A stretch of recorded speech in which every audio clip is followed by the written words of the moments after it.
এই যে বন্ধুরা, শুনছো? নতুন নতুন ভালোবাসার গল্প পেতে ও শুনতে চাইলে আমাদের আদরের ডায়েরি চ্যানেলটি সাবস্ক্রাইব করে বেল বাটনটা অন করে দিও। লাইক কমেন্ট করতে মোটেও ভুলবে না কিন্তু। ধন্যবাদ সবাইকে। আপনি ওদের বলবেন না, আমি ওদের সাথে করে আনিনি। ও, তার মানে আপনাকে নোবেলটা দেওয়া উচিত। কিসের নোবেল? এই যে বলিউড অভিনেত্রীর মতো পোশাক পরে সমাজটা নষ্ট করার জন্য। কি বলছেন কি এসব? কুল কুল, আপনি নিশ্চয়ই বাঙালি। হুম। একজন বাঙালি হয়ে তারপর আবার মুসলমান হয়ে এসব ছোট বাচ্চাদের মতো পোশাক পরতে আপনার লজ্জা করে না? What do you mean? এটা ছোট বাচ্চার পোশাক নয়, এটা মডার্ন ড্রেস। নিকুচি করি আপনার মডার্ন ড্রেসের। যে ড্রেস নারীর সতীত্ব রক্ষা করতে পারে না, সেটা নাকি মডার্ন ড্রেস। What rubbish! আমি রাবিশ নই, আপনি নিজেই নিজের দিকে তাকান তো। বাচ্চারা ছোটবেলায় যেটা পরতো সেটা, আর উপরে তো জঙ্গলির মতো পোশাক। এইটুকু পোশাক পরেছে, না পরাই ভালো। না মানে বাড়তি খরচ না করাই ভালো না? আপনি জানেন আমার বাবা কত বড় লোক? দেখেই বোঝা যাচ্ছে। টাকা নিয়ে বলে পোশাক কিনতে পারে না। আমায় বলেন, আমি কিনে দেব। You shut up! ম্যাডাম, এত ইংরেজি জানি না। গালি দিলেও মনে করবো আদর করছেন। ওহ, আপনি আজ আমার উপকার করেছেন বলে এতক্ষণ এভাবে দাঁড়িয়ে আছেন। আরে রে, আমি শুধু কথা বলাতে আমার 12টা বেজে যেত। তাহলে ওরা সে আপনার অ্যাকাউন্ট লোড করতে লেগেছিল। কই, ওদের তো কিচ্ছু হলো না। ওদের আমার বাবা দেখে নিবে। ইস যা, ওদের একটা পিক তুলতেই ভুলে গেছি। কেন? আপনি তো বললেন আপনার বাবা দেখবে, তাহলে পিক না তুললে কি করে দেখবে? ইউ! মনির আগে হাত পা আঁচড়াতে লাগলো, আর আমি 32টা দাঁত বের করে দেশ স্বাধীন করার এক হাসি দিলাম। মনি তো আরো আগুন, যেন আমি আগুনে কেরোসিন ঢেলে দিচ্ছি। এমন সময় আরেকটা গাড়ি এসে থামলো, আর সেখান থেকে নেমে আসলো মনির বাবা মামুন চৌধুরী। এতক্ষণ এলাকার সবাই পাবলিক হয়ে মনি আর আমার ঝগড়া দেখছিল, কিন্তু এখন সবাই যার যার কাজে চলে যেতে লাগলো। মামুন চৌধুরী গাড়ি থেকে নেমে আসলো। আমি তার দিকে তাকিয়ে থাকলাম। একবার মনির দিকে তাকাই, আরেকবার মামুন চৌধুরীর দিকে তাকাই। বাবা, তুমি কে? আমি হলাম গণ্যমান্য জঘন্য ব্যক্তি রকি। বাসাই কোথায়? বাসা নেই, যেখানে রাত সেখানেই কাজ। মানে? মানে খুব সোজা, এই শহরে নতুন আসছি, কিচ্ছু চিনি না জানি না। ও, না স্যার, ওরা কারা? আর জানি না বাবা। ওরা শহরটাকে নষ্ট করে দিল। মেয়েদের ধরে ধরে পাচার করে দিচ্ছে, রাস্তাঘাটে ধর্ষণ করছে। আপনারা এর বিরুদ্ধে রুখে দাঁড়ান না কেন? ওদের অনেক ক্ষমতা, আর এক বিশেষ কারণে আমার উপর হামলা হয়। কিন্তু এসব গাধা মার্কা গার্ড কি জন্য রাখেন? বাসা থেকে বের হওয়ার সময় আমি বলেছিলাম কয়েকজন গার্ডকে নিয়ে যা, কিন্তু কিন্তু ও তো আমার কথা শোনে না। কান মলে দিতেন। কি? চুপ। বাবা দেখছো, একটা রাস্তার ছেলে আমায় ধমক দিচ্ছে। আর রাস্তা ছেলেরা যে আপনার গায়ে হাত দিচ্ছিল, তাদের কি হবে? কচু হবে। মনে আর আমার ঝগড়া দেখে মামুন সাহেব একটু মুচকে আসলেন। আমাকে তার মনে ধরেছে, হয়তো দরকার পড়তে পারে, তাই হাতে একটা কার্ড নিয়ে আমার দিকে হাত বাড়িয়ে দিল। বাবা, এই নাও আমার কার্ড। সময় পেলে একবার আসো, তবে তাড়াতাড়ি আসতে পারলে চলে এসো, কেমন? জি স্যার, অবশ্যই। বাবা, তুমি ওকে আবার দেখা করতে বলছো? ম্যাডাম, আমার দেখা করার জন্য কিন্তু আপনি বেঁচে গেলেন। আয় মা, বাসায় চল। সিকিউরিটি, মনির গাড়িটা বাসায় নিয়ে যাও। কিন্তু বাবা, আমার কিছু কেনাকাটা করতে হবে। আমার কথা শোন, কেনাকাটা পরে করিস। না, এখনই করতে হবে। তাহলে যা, সিকিউরিটি মনিরকে সাথে নিয়ে শপিং মলে যাও। খুব অ্যালার্ট। সিকিউরিটি সব ইয়েস স্যার বলে মনির পিছু পিছু রওনা হলো, আর মামুন চৌধুরী আবার গাড়িতে উঠে অফিসে চলে গেল। আর এদিকে থেকে গেলাম আমি কার্ডটা হাতে নিয়ে খেলছি, আর মনির যাওয়ার দিকে তাকিয়ে আছি। কিছুক্ষণ পর মনি শপিং মলে চলে গেল, আমার দৃষ্টির আড়াল হয়ে গেল। আমি এবার আমার গন্তব্যের দিকে মানে হোটেলের দিকে রওনা হলাম। আস্তে আস্তে এক বিশাল হোটেলের সামনে এসে পড়লাম। ভেতরে গেলাম আর থাকার জন্য একটা রুম বুকিং করলাম। তারপর চাবি নিয়ে সে রুমে চলে গেলাম। এদিকে মনি শপিং করতে করতে প্রায় তার সন্ধ্যা হয়ে গেল। বড়লোক বাপের মেয়ে শপিং বলে কথা, সন্ধ্যা পর্যন্ত শপিং করলো সে। তারপর আবার বাসার দিকে রওনা হলো। তার সাথে যে এতগুলো গার্ড, এটা তার একদমই পছন্দ নয়। এজন্য কোথাও গেলে সে একাই চলে যায়। এতগুলো গার্ড তার চারদিকে ঘিরে থাকলে যেন মনির দম বন্ধ হয়ে যায়। কিন্তু কিছু করার নেই, বাবার আদেশ বলে কথা। মনি তার বাবাকে খুব ভালোবাসে। বাসায় মাও আছে, কিন্তু মায়ের চেয়ে বাবাকে বেশি ভালোবাসে। এছাড়া তার পরিবারের দাদা দাদিও আছে। তো মনি এসব দেখে রাগে চোখ মুখ লাল হয়ে গেল। রাগে গজগজ করতে করতে সে গাড়িতে উঠে বসলো। গার্ডদের মধ্যে একজন গাড়ি চালাতে লাগলো। মনির গাড়ির সামনে 2টা, আর গাড়ির পেছনে 2টা গাড়ি, মাঝখানে মনির গাড়ি। এমন ভাবে যাচ্ছে মনে হচ্ছে কোনো এমপি মন্ত্রী যাচ্ছে। মনির ইচ্ছার বিরুদ্ধে এভাবে যেতে হচ্ছে। গাড়িগুলো এসে একদম মনির বাসার গেটের সামনে দাঁড়ালো। একজন গার্ড দারোয়ানকে ফোন করলো। ফোন পাওয়া মাত্রই দারোয়ান এসে দরজা খুলে দিল। গাড়ি ভেতরে নিয়ে এলো। সে এক বিশাল বাড়ি, একদম রাজমহল। চারদিকে গার্ড দাঁড়িয়ে। মনি গাড়ি থেকে নেমে রাগে টং টং করতে করতে বাসার ভেতর চলে গেল। বাবা, বাবা কোথায় তুমি? উপর থেকে মনির মা নাজমা বিবি তিনি সিঁড়ি দিয়ে নামতে নামতে বলল, কি হয়েছে? এত চিল্লাছিস কেন? বাবা কোথায়? তোমার বাবা তো অফিস থেকে আসেনি। কেন, কি হয়েছে? আজ বাবার সাথে আমার অনেক বোঝাপড়া আছে। কিসের বোঝাপড়া? একটু শুনি। মুড নাই, আমি রুমে গেলাম। এই কথা বলে মনি তার মার পাশ বেয়ে উপরে তার রুমে চলে গেল। রুমে এসে খাটের উপর ধপাস করে বসে পড়ল। তখন দুইটা গার্ড এসে ওর ব্যাগগুলো দিয়ে গেল। মনি উঠে ফ্রেশ হতে চলে গেল। ফ্রেশ হয়ে আবারও খাটের উপর ধপাস করে শুয়ে পড়ল। পাশ থেকে ফোনটা হাতে নিল, এরপর গেম খেলতে লাগলো। অন্যদিকে অফিসের কাজ শেষ করে বাসার দিকে রওনা হলো মামুন চৌধুরী। ঠিক ওনার বেলা তো এমন, সামনে একটা গার্ডদের গাড়ি, পেছনে একটা। এভাবে মামুন চৌধুরী বাসায় আসে। বাসায় ঢুকতেই তার স্ত্রী তাকে বলল, মনি এত রেগে আছে কেন? কি হয়েছে? আরে তেমন কিছু না, কিন্তু ও রেগে গেল কি জন্য? জানি না, উপরে ওর রুমে শুয়ে আছে। মামুন চৌধুরী ওভাবেই উপরে মনির রুমের সামনে আসলো। দরজায় নক দিলেন, ভিতর থেকে আওয়াজ আসলো। খোলাই আছে, চলে আসেন। মামুন চৌধুরী গুটিসুটি পেয়ে তার মেয়ের কাছে গিয়ে দাঁড়ালো। মনি তার বাবাকে দেখে মোবাইল ফিকে মেরে মুখ হাফ করে নিল। মা, মা আমার কি হয়েছে আপনার? তোমার ছেলে কি কোনো অপরাধ করেছে? হ্যাঁ করছে, অবশ্যই করছে, 1000 বার করছে। হয়েছে হয়েছে, এবার বলেন তো কি অপরাধ? বাবা, আমি কি কোনো অপরাধী নাকি কোনো ক্রিমিনাল? কেন কেন, তুমি কেন ক্রিমিনাল হবে? তাহলে আমার সামনে পেছনে এত গার্ড কেন থাকবে? আমার অসহ্য লাগে, একদম ভালো লাগে না। কিন্তু মা, ওভাবে না গেলে তো তোর প্রতি হামলা হবে। বোঝার চেষ্টা কর। আমি কিচ্ছু জানি না। আমি আর ওদের সাথে যেতে পারবো না। যেন ওরা সব কটা জিন্দা লাশ, সবসময় পিছু পিছু ঘুরে। গার্ডদের কাজই তো এটাই। আমি এসব জানি না। আমি কাল থেকে একা একা ঘুরবো। না মা, এমন করিস না। তোর কিছু হলে আমি কি নিয়ে বাঁচবো বল? তুই যে আমাদের অমূল্য সম্পদ। আমি এমন বন্দি হয়ে জীবন কাটাতে পারবো না। আমার বয়স এখন ঘুরে বেড়ানোর। বান্ধবীরা সবাই আমায় দেখে ঠাট্টা করে। আচ্ছা আচ্ছা, গার্ডদের নিস না, অন্তত একজন ড্রাইভারকে তো নে। ড্রাইভার নেওয়া যেতে পারে। আমি যাকে ড্রাইভার দিব তাকে কিন্তু মানতে হবে। ওকে বাবা, ওকে, প্রমিস? প্রমিস। আচ্ছা, তুই কি করছিস? এভাবে আরো কিছুক্ষণ গল্প করলো নিজের ছোট মেয়ের সাথে। তারপর বাইরে এসে তার রুমে চলে গেল। জামা কাপড় চেঞ্জ করছে আর ভাবছে, এমন একজনকে ড্রাইভার করতে হবে যে একাই 100 জনের সমান। সে থাকলে মনির কোনো ক্ষতি হবে না।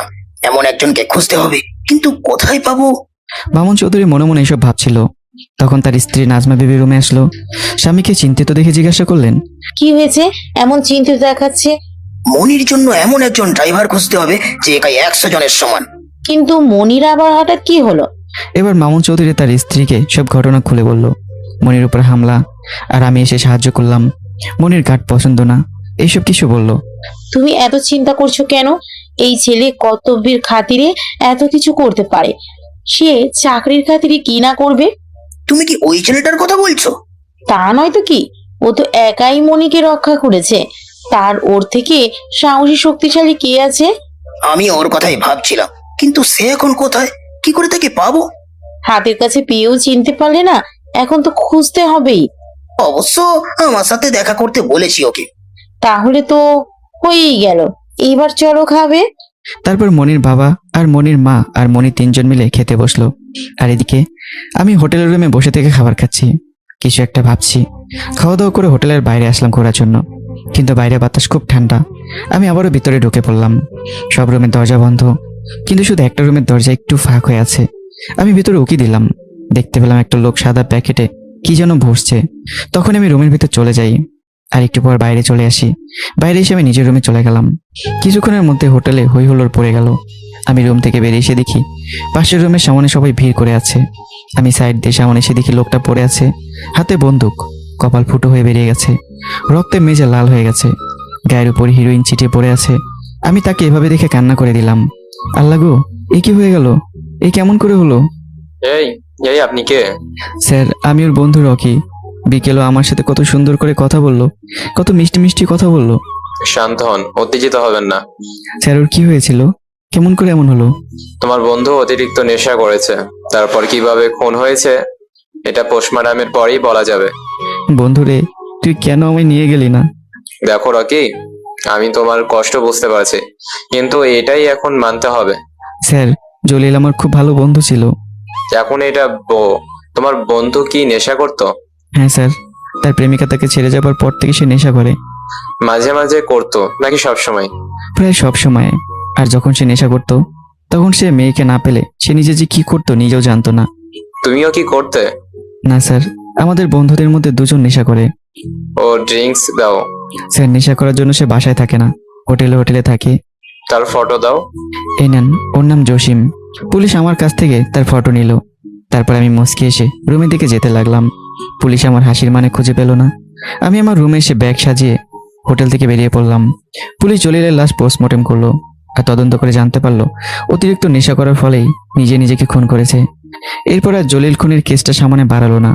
পুলিশ জলিলের লাশটা দাফন কাফন করার ব্যবস্থা করলো আর জসিমকে খুঁজতে লাগলো। অনেক খোঁজ নিয়ে জানতে পারলো জসিম সত্যি নেশা করে। পুলিশ তাকে খোঁজার অনেক চেষ্টা করলো, আর যখন জসিম জানতে পারলো তাকে পুলিশ খুঁজতেছে তখন আরো পালিয়ে থাকতে লাগলো।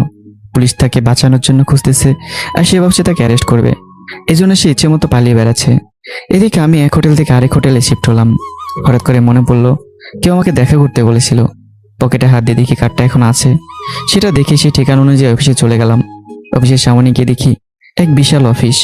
ঢুকতে যাব এমন সময় একজন দারোয়ান এসে আমাকে আটকালো আর বলল, কি চাই? আমি বললাম, আমায় আপনার বস ডেকেছে।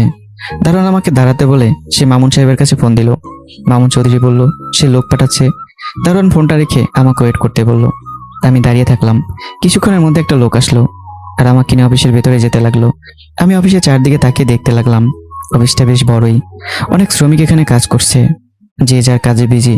লোকটা আমাকে নিয়ে মামুন চৌধুরীর রুমে ঢুকলো। আমাকে রেখে লোকটা চলে গেল। আমি মামুন চৌধুরীকে সালাম দিলাম। তিনি সালামের উত্তর নিয়ে বলল, আরে রকি, বসো না, দাঁড়িয়ে আছো কেন? জি ধন্যবাদ। তারপর বলো, এখন কি করছো? তেমন কিছু না, তবে কিছু করার চেষ্টায় আছি। ও, তা লেখাপড়া কত দূর কি? 1 to 5 পাস।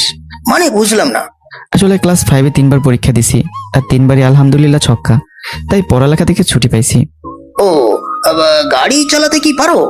জি পারি তো। আমি একটা চাকরি দিলে কি করবা? অবশ্যই করবো আঙ্কেল, রান্না করা, বাসন মাজা, ঝাড় দেয়া সব পারি। বলেন কি করতে হবে? আরে তেমন কিছু না, আমার মেয়েকে তো চিনো। চিনবো না মানে? যে ঝগড়ি, বাপরে বাপ। হ্যাঁ, ও একটু ঝগড়াটে, কিন্তু মনের দিক থেকে না খুব ভালো। একবার কাউকে আপন করলে না তাকে কখনো কষ্ট পেতে দেয় না। ও হ্যাঁ, ওর বডিগার্ড হতে হবে তোমায়। স্যার, আমায় আপনি নিজেই খুন করেন, তবু এমন রাক্ষসী রাতে দিয়েন না। দেখো বাবা, তুমি আমার একমাত্র ভরসা। দেখলাই তো আমার অন্য গার্ডরা কেমন, ওদের ভরসায় আমি আমার মেয়েকে ছাড়তে পারছি না। ঠিকই বলছেন। প্লিজ বাবা, রাজি হও, যত টাকা লাগবে আমি দেবো, তবু তবু আমার মেয়েকে বাঁচাও বাবা। কিন্তু স্যার, প্লিজ, আমি জানি তুমি আমার মেয়েকে ঠিকই রক্ষা করতে পারবে। এত করে যখন বলছেন তাহলে রাজি হলাম, কিন্তু আপনার জগরি মেয়েকে রাজি হবে? ওকে ওকে আমি রাজি করাবো। আচ্ছা তাহলে সমস্যা নেই। মামুন চৌধুরী আমাকে এত অনুরোধ করে বলাতেই আমি রাজি না হয়ে পারলাম না, রাজি হয়ে গেলাম। তারপর মামুন চৌধুরী আমাকে নিয়ে অফিস থেকে বাসার দিকে বের হলো আর তার পিএকে বলল সে এক্ষুনি আসছে। আমাকে নিয়ে মামুন চৌধুরী বাসায় চলে আসলো। বাসায় এসে দেখে মনি বাসায় আছে, কোথাও যায়নি। এটা শুনে মামুন চৌধুরী একটা স্বস্তির নিঃশ্বাস নিল। মামুন চৌধুরী জোরে জোরে মনিকে ডাকতে লাগলো। মনি ঘরে শুয়ে থেকে বই পড়ছিল। হঠাৎ এই সময় তার বাবার ডাক শুনে সে খুব অবাক হলো। রুম থেকে বেরিয়ে আসতে লাগলো, সিঁড়ি বেয়ে নিচে নামলো। চোখ তুলে দেখতেই তো মনে অবাক হয়ে গেল। রাগী কণ্ঠে চিল্লিয়ে বলতে লাগলো, এই বাদর, এই তুই কেন আমার বাসায়? কি? আমায় আপনি বাদর বললেন? ওকে, তাহলে আপনি বাদর নি। তুই আমার বাসায় কি করছিস? শোনেন ম্যাডাম, আমি আপনার বাসায় আসিনি, আমায় নিয়ে আসা হয়েছে। বাবা, তুমি তুমি কেন এই বাদরটাকে বাসায় আনলে? আমার কথাটা তো আগে শোনো। না, আগে একে বের করো। আমার কথাটা তো আগে শোন। মা আমার এমন করে না, শোন আমার কথা। কি? তুই আমায় প্রমিস করেছিলি আমি যাকে তোর ড্রাইভার বানাবো তাকেই তুই মেনে নিবি। হ্যাঁ, করছিলাম। এখন থেকে রকি তোর ড্রাইভার, বডিগার্ড, বন্ধু সব। ইম্পসিবল। কথা দিলে রাখতে হয়। কিন্তু বাবা। কোনো কিন্তু না। ওকে ওকে, কথা রাখলাম। এই বলে বিড়বিড় করতে করতে মনি উপরে চলে গেল। আমি মনি যাওয়ার দিকে তাকিয়ে আছি। এটা দেখে মামুন সাহেব বলল, বাবা, তুমি ওর কথায় কিছু মনে করো না, আসলে ও একটু জেদি কি না। আরে আঙ্কেল কি বলেন, রাগ কেন করবো? ধন্যবাদ বেটা। কই গো নাজমা, হ্যাঁ বলো। রকিকে একটু চা নাস্তা দাও, আমি অফিসে গেলাম। আচ্ছা দিচ্ছি। রকি, তুমি ফ্রেশ হয়ে এসো, তোমার আন্টি তোমায় নাস্তা দিচ্ছে। হ্যাঁ আচ্ছা। মামুন চৌধুরী অফিসে চলে গেল। আমি ফ্রেশ হতে লাগলাম আর নাজমা বিবি রান্নাঘরে গেল। আমি ওয়াশরুমে গিয়ে ফ্রেশ হয়ে আসলাম। ওখানে বসেও আমি নাস্তা দিচ্ছি। জি আন্টি। আমি চেয়ারে বসে পড়লাম আর মনির মা তিনি আমাকে নাস্তা দিল। আমি নাস্তা করলাম, তারপর এসে সোফায় বসলাম। যেহেতু মনি এখন কোথাও যাচ্ছে না তাই আমার এখন কোনো কাজ নেই, এজন্য বসে থেকে ফোন টিপতেছি। এমন সময় উপর থেকে মনি হন হন করতে করতে নেমে আসলো। মা, আমি কলেজ যাচ্ছি। কিন্তু রকিকে সাথে করে নিয়ে যা। আমি পারবো না। পাগলামি করিস না। ওকে ওকে, পাঠাও। এই কথা শুনে আমি হা হয়ে তাকিয়ে আছি। রান্নাঘর থেকে মনির মা আমাকে ইশারায় যেতে বলল। আমি সোফাতে উঠে দৌড়ে গিয়ে গাড়ির দরজা খুলে দিলাম। মনি সোজা গিয়ে গাড়িতে উঠে বসলো, আর আমি গিয়ে গাড়ি স্টার্ট দিলাম। গাড়ি নিজ গতিতে চলতে লাগলো। কোথায় যাবেন ম্যাডাম? জাহান নামে। রাস্তা বলেন। উফ, তুই কি কানা? কতবার বললাম কলেজ যাব? ওটা তো বাসায় বলেছেন, এখানে তো বলেননি। তোকে আলাদা করে বলতে হবে?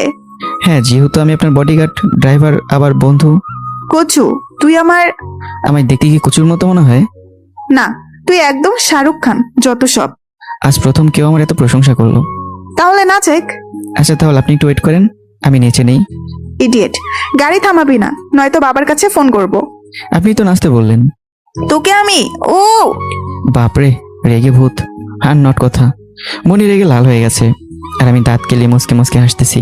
তারপর গাড়ি সোজা কলেজে নিয়ে চলে আসলাম। আমি তাড়াহুড়ো করে নেমে আসতেই মনি একা নেমে গেল, তাই আমি ওখানে দাঁড়িয়ে রইলাম। মনি সোজা কলেজের দিকে রওনা হলো। কলেজে অনেক ছাত্রছাত্রী, বেশ বড় আর নামকরা একটা কলেজ। এই কলেজে পড়তে পারলে গরিব ছাত্রছাত্রী নিজেকে গর্বিত মনে করবে। আমি গাড়ির পাশে হেলান দিয়ে দাঁড়িয়ে মনির দিকে নজর দিলাম, আর মনি এসে তার বান্ধবীদের সাথে আলাপ করতে লাগলো। কিরে, লুকে লুকে প্রেম করছিস, অথচ আমাদের বললেও না? আমি কবে প্রেম করলাম? বিপের সাথে কলেজ আসছিস? তোদের চোখ কি গেছে? না আছে। ও আমার ড্রাইভার, একজন সামান্য ড্রাইভারকে আমার বিয়ে বানাচ্ছিস? আ বলিস কি রে? তার মানে ওদের বিএফ নয়? না। তার মানে আমার হয়ে গেছে? কি হ্যান্ডসাম রোমান্টিক রোমান্টিক মোড, কালো ড্রেসে একদম হিরোদের মতো লাগছে। চুপ কর, অসভ্য মেয়ে। একজন ড্রাইভারের উপর তোরা ক্রাশ খাচ্ছিস? ছি। ড্রাইভার হলে কি হবে? একদম ঝাক্কাস চেহারা। মাথা, চল ক্লাসে যাব। মনি আর তার বান্ধবীরা ক্লাসে চলে গেল, আর আমি ওভাবে দাঁড়িয়ে রইলাম। অনেকক্ষণ পর মনি ক্লাস থেকে বের হলো। আমি মনির দিকে দৃষ্টি করে আছি। আমি জানি ওর উপর যে কোনো সময় অ্যাটাক হতে পারে, আর একটা আলাদা কারণও আছে এর। তো এভাবে মনি একের পর এক ক্লাস শেষ করলো, আর তার বান্ধবী রিমা শুধু আমাকে দেখা নিয়ে ব্যস্ত। বিষয়টা আমি খেয়াল না করলেও মনি কিন্তু বারবার খেয়াল করেছে। মনির কিছুটা বিরক্তকর লাগলেও তা প্রকাশ করলো না, শুধু দেখছে আর বেগুন ফোলা ফুলছে।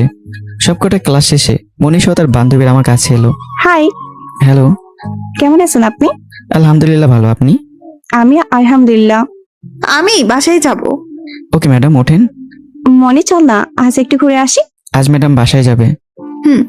আজকে নয় রে, কালকে। আচ্ছা। তারপর মনি গাড়িতে উঠে বসলো।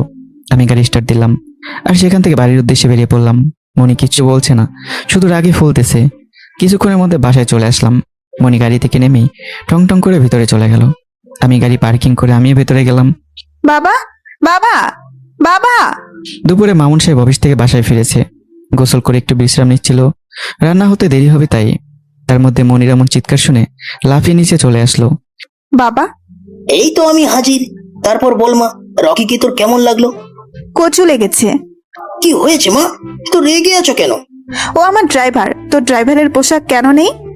আরে আজও নতুন তো, সেই জন্যই হয়তো ভুল হয়েছে। ওকে বলে দাও, এরপর যেন ভুল না হয়। ওকে কি তোর পছন্দ হয়েছে? না মানে ওকে কি তুই ড্রাইভার রাখবি? আজকেই ওর পোশাক পরতে বলবা, এখন থেকেই। মনি একথা বলে সিঁড়ি বেয়ে উপরে চলে যেতে লাগলো। মামুন সাহেব জোরে একটা নিঃশ্বাস ছেড়ে বলল, যাক, অন্তত পছন্দ তো হয়েছে। ইয়েস। আর বলে দিও ও যেন চুলের কোনো স্টাইল না করে, ড্রাইভারের মতো যেন থাকে। ওকে ওকে, তাই থাকবে। মনে থাকে যেন। মনি তার রুমে চলে গেল। মামুন চৌধুরী হাফ ছেড়ে পিছনে আমার দিকে ঘুরলো। উফ, তা বাবা রকি, বলো তো কি হয়েছে? মনি এত রেগে কেন? জানি না আঙ্কেল, আমি ওকে নিয়ে গেছি আবার নিয়ে আসছি। ওই মেয়ের এক এক সময় এক এক তাল ওঠে। চলো আমরা বাগানের দিকে যাই। হ্যাঁ চলেন। তারপর আর কি, আমি আর মামুন চৌধুরী হাঁটতে হাঁটতে বাসার পিছনের বাগানে আসলাম। আর মামুন চৌধুরী আমার উদ্দেশ্যে বলল, দেখো রকি, আমার এখন চারিদিকে শত্রুর ঘেরা। এমনিতেই আমি অফিসিয়ালি দিক থেকে অনেক শত্রু, তার মধ্যে আমি আরো একটা কাজ করেছি, সেটার জন্য আরো শত্রু। কি কাজ আঙ্কেল? তুমি তো শহরে নতুন, তাই হয়তো এইসব এখনো কিছু জানো না। শহরে দিনকে দিন নারী কমতে যাচ্ছে, কারণ তারা নারীকে পাচার করছে, কেউ ধর্ষণ করছে। হ্যাঁ আঙ্কেল, একটা দিনে আমি এতটুকু বুঝতে পারছি। হ্যাঁ, তো এখানকার পুলিশ সব তাদের হাতে। কেউ পুলিশের কাছে বিচার নিয়ে গেলে তাকেই ওই গুন্ডাদের হাতে তুলে দেয়। ও, তো আমি এই নালিশ সোজা বর্ডার আর্মির কাছে পৌঁছে দিছি। আর এই কথা কেমন করে যেন ওরা বুঝতে পেরে গেছে। ও, তখন থেকে আপনাদের মারতে চায়? আমাকে নয়, ওদের টার্গেট আমার মেয়ের ওপর। হ্যাঁ আঙ্কেল, আপনিও সাবধানে থাকবেন। আমি থাকতে মনির একটা চুল পরিমাণও কেউ ক্ষতি করতে পারবে না।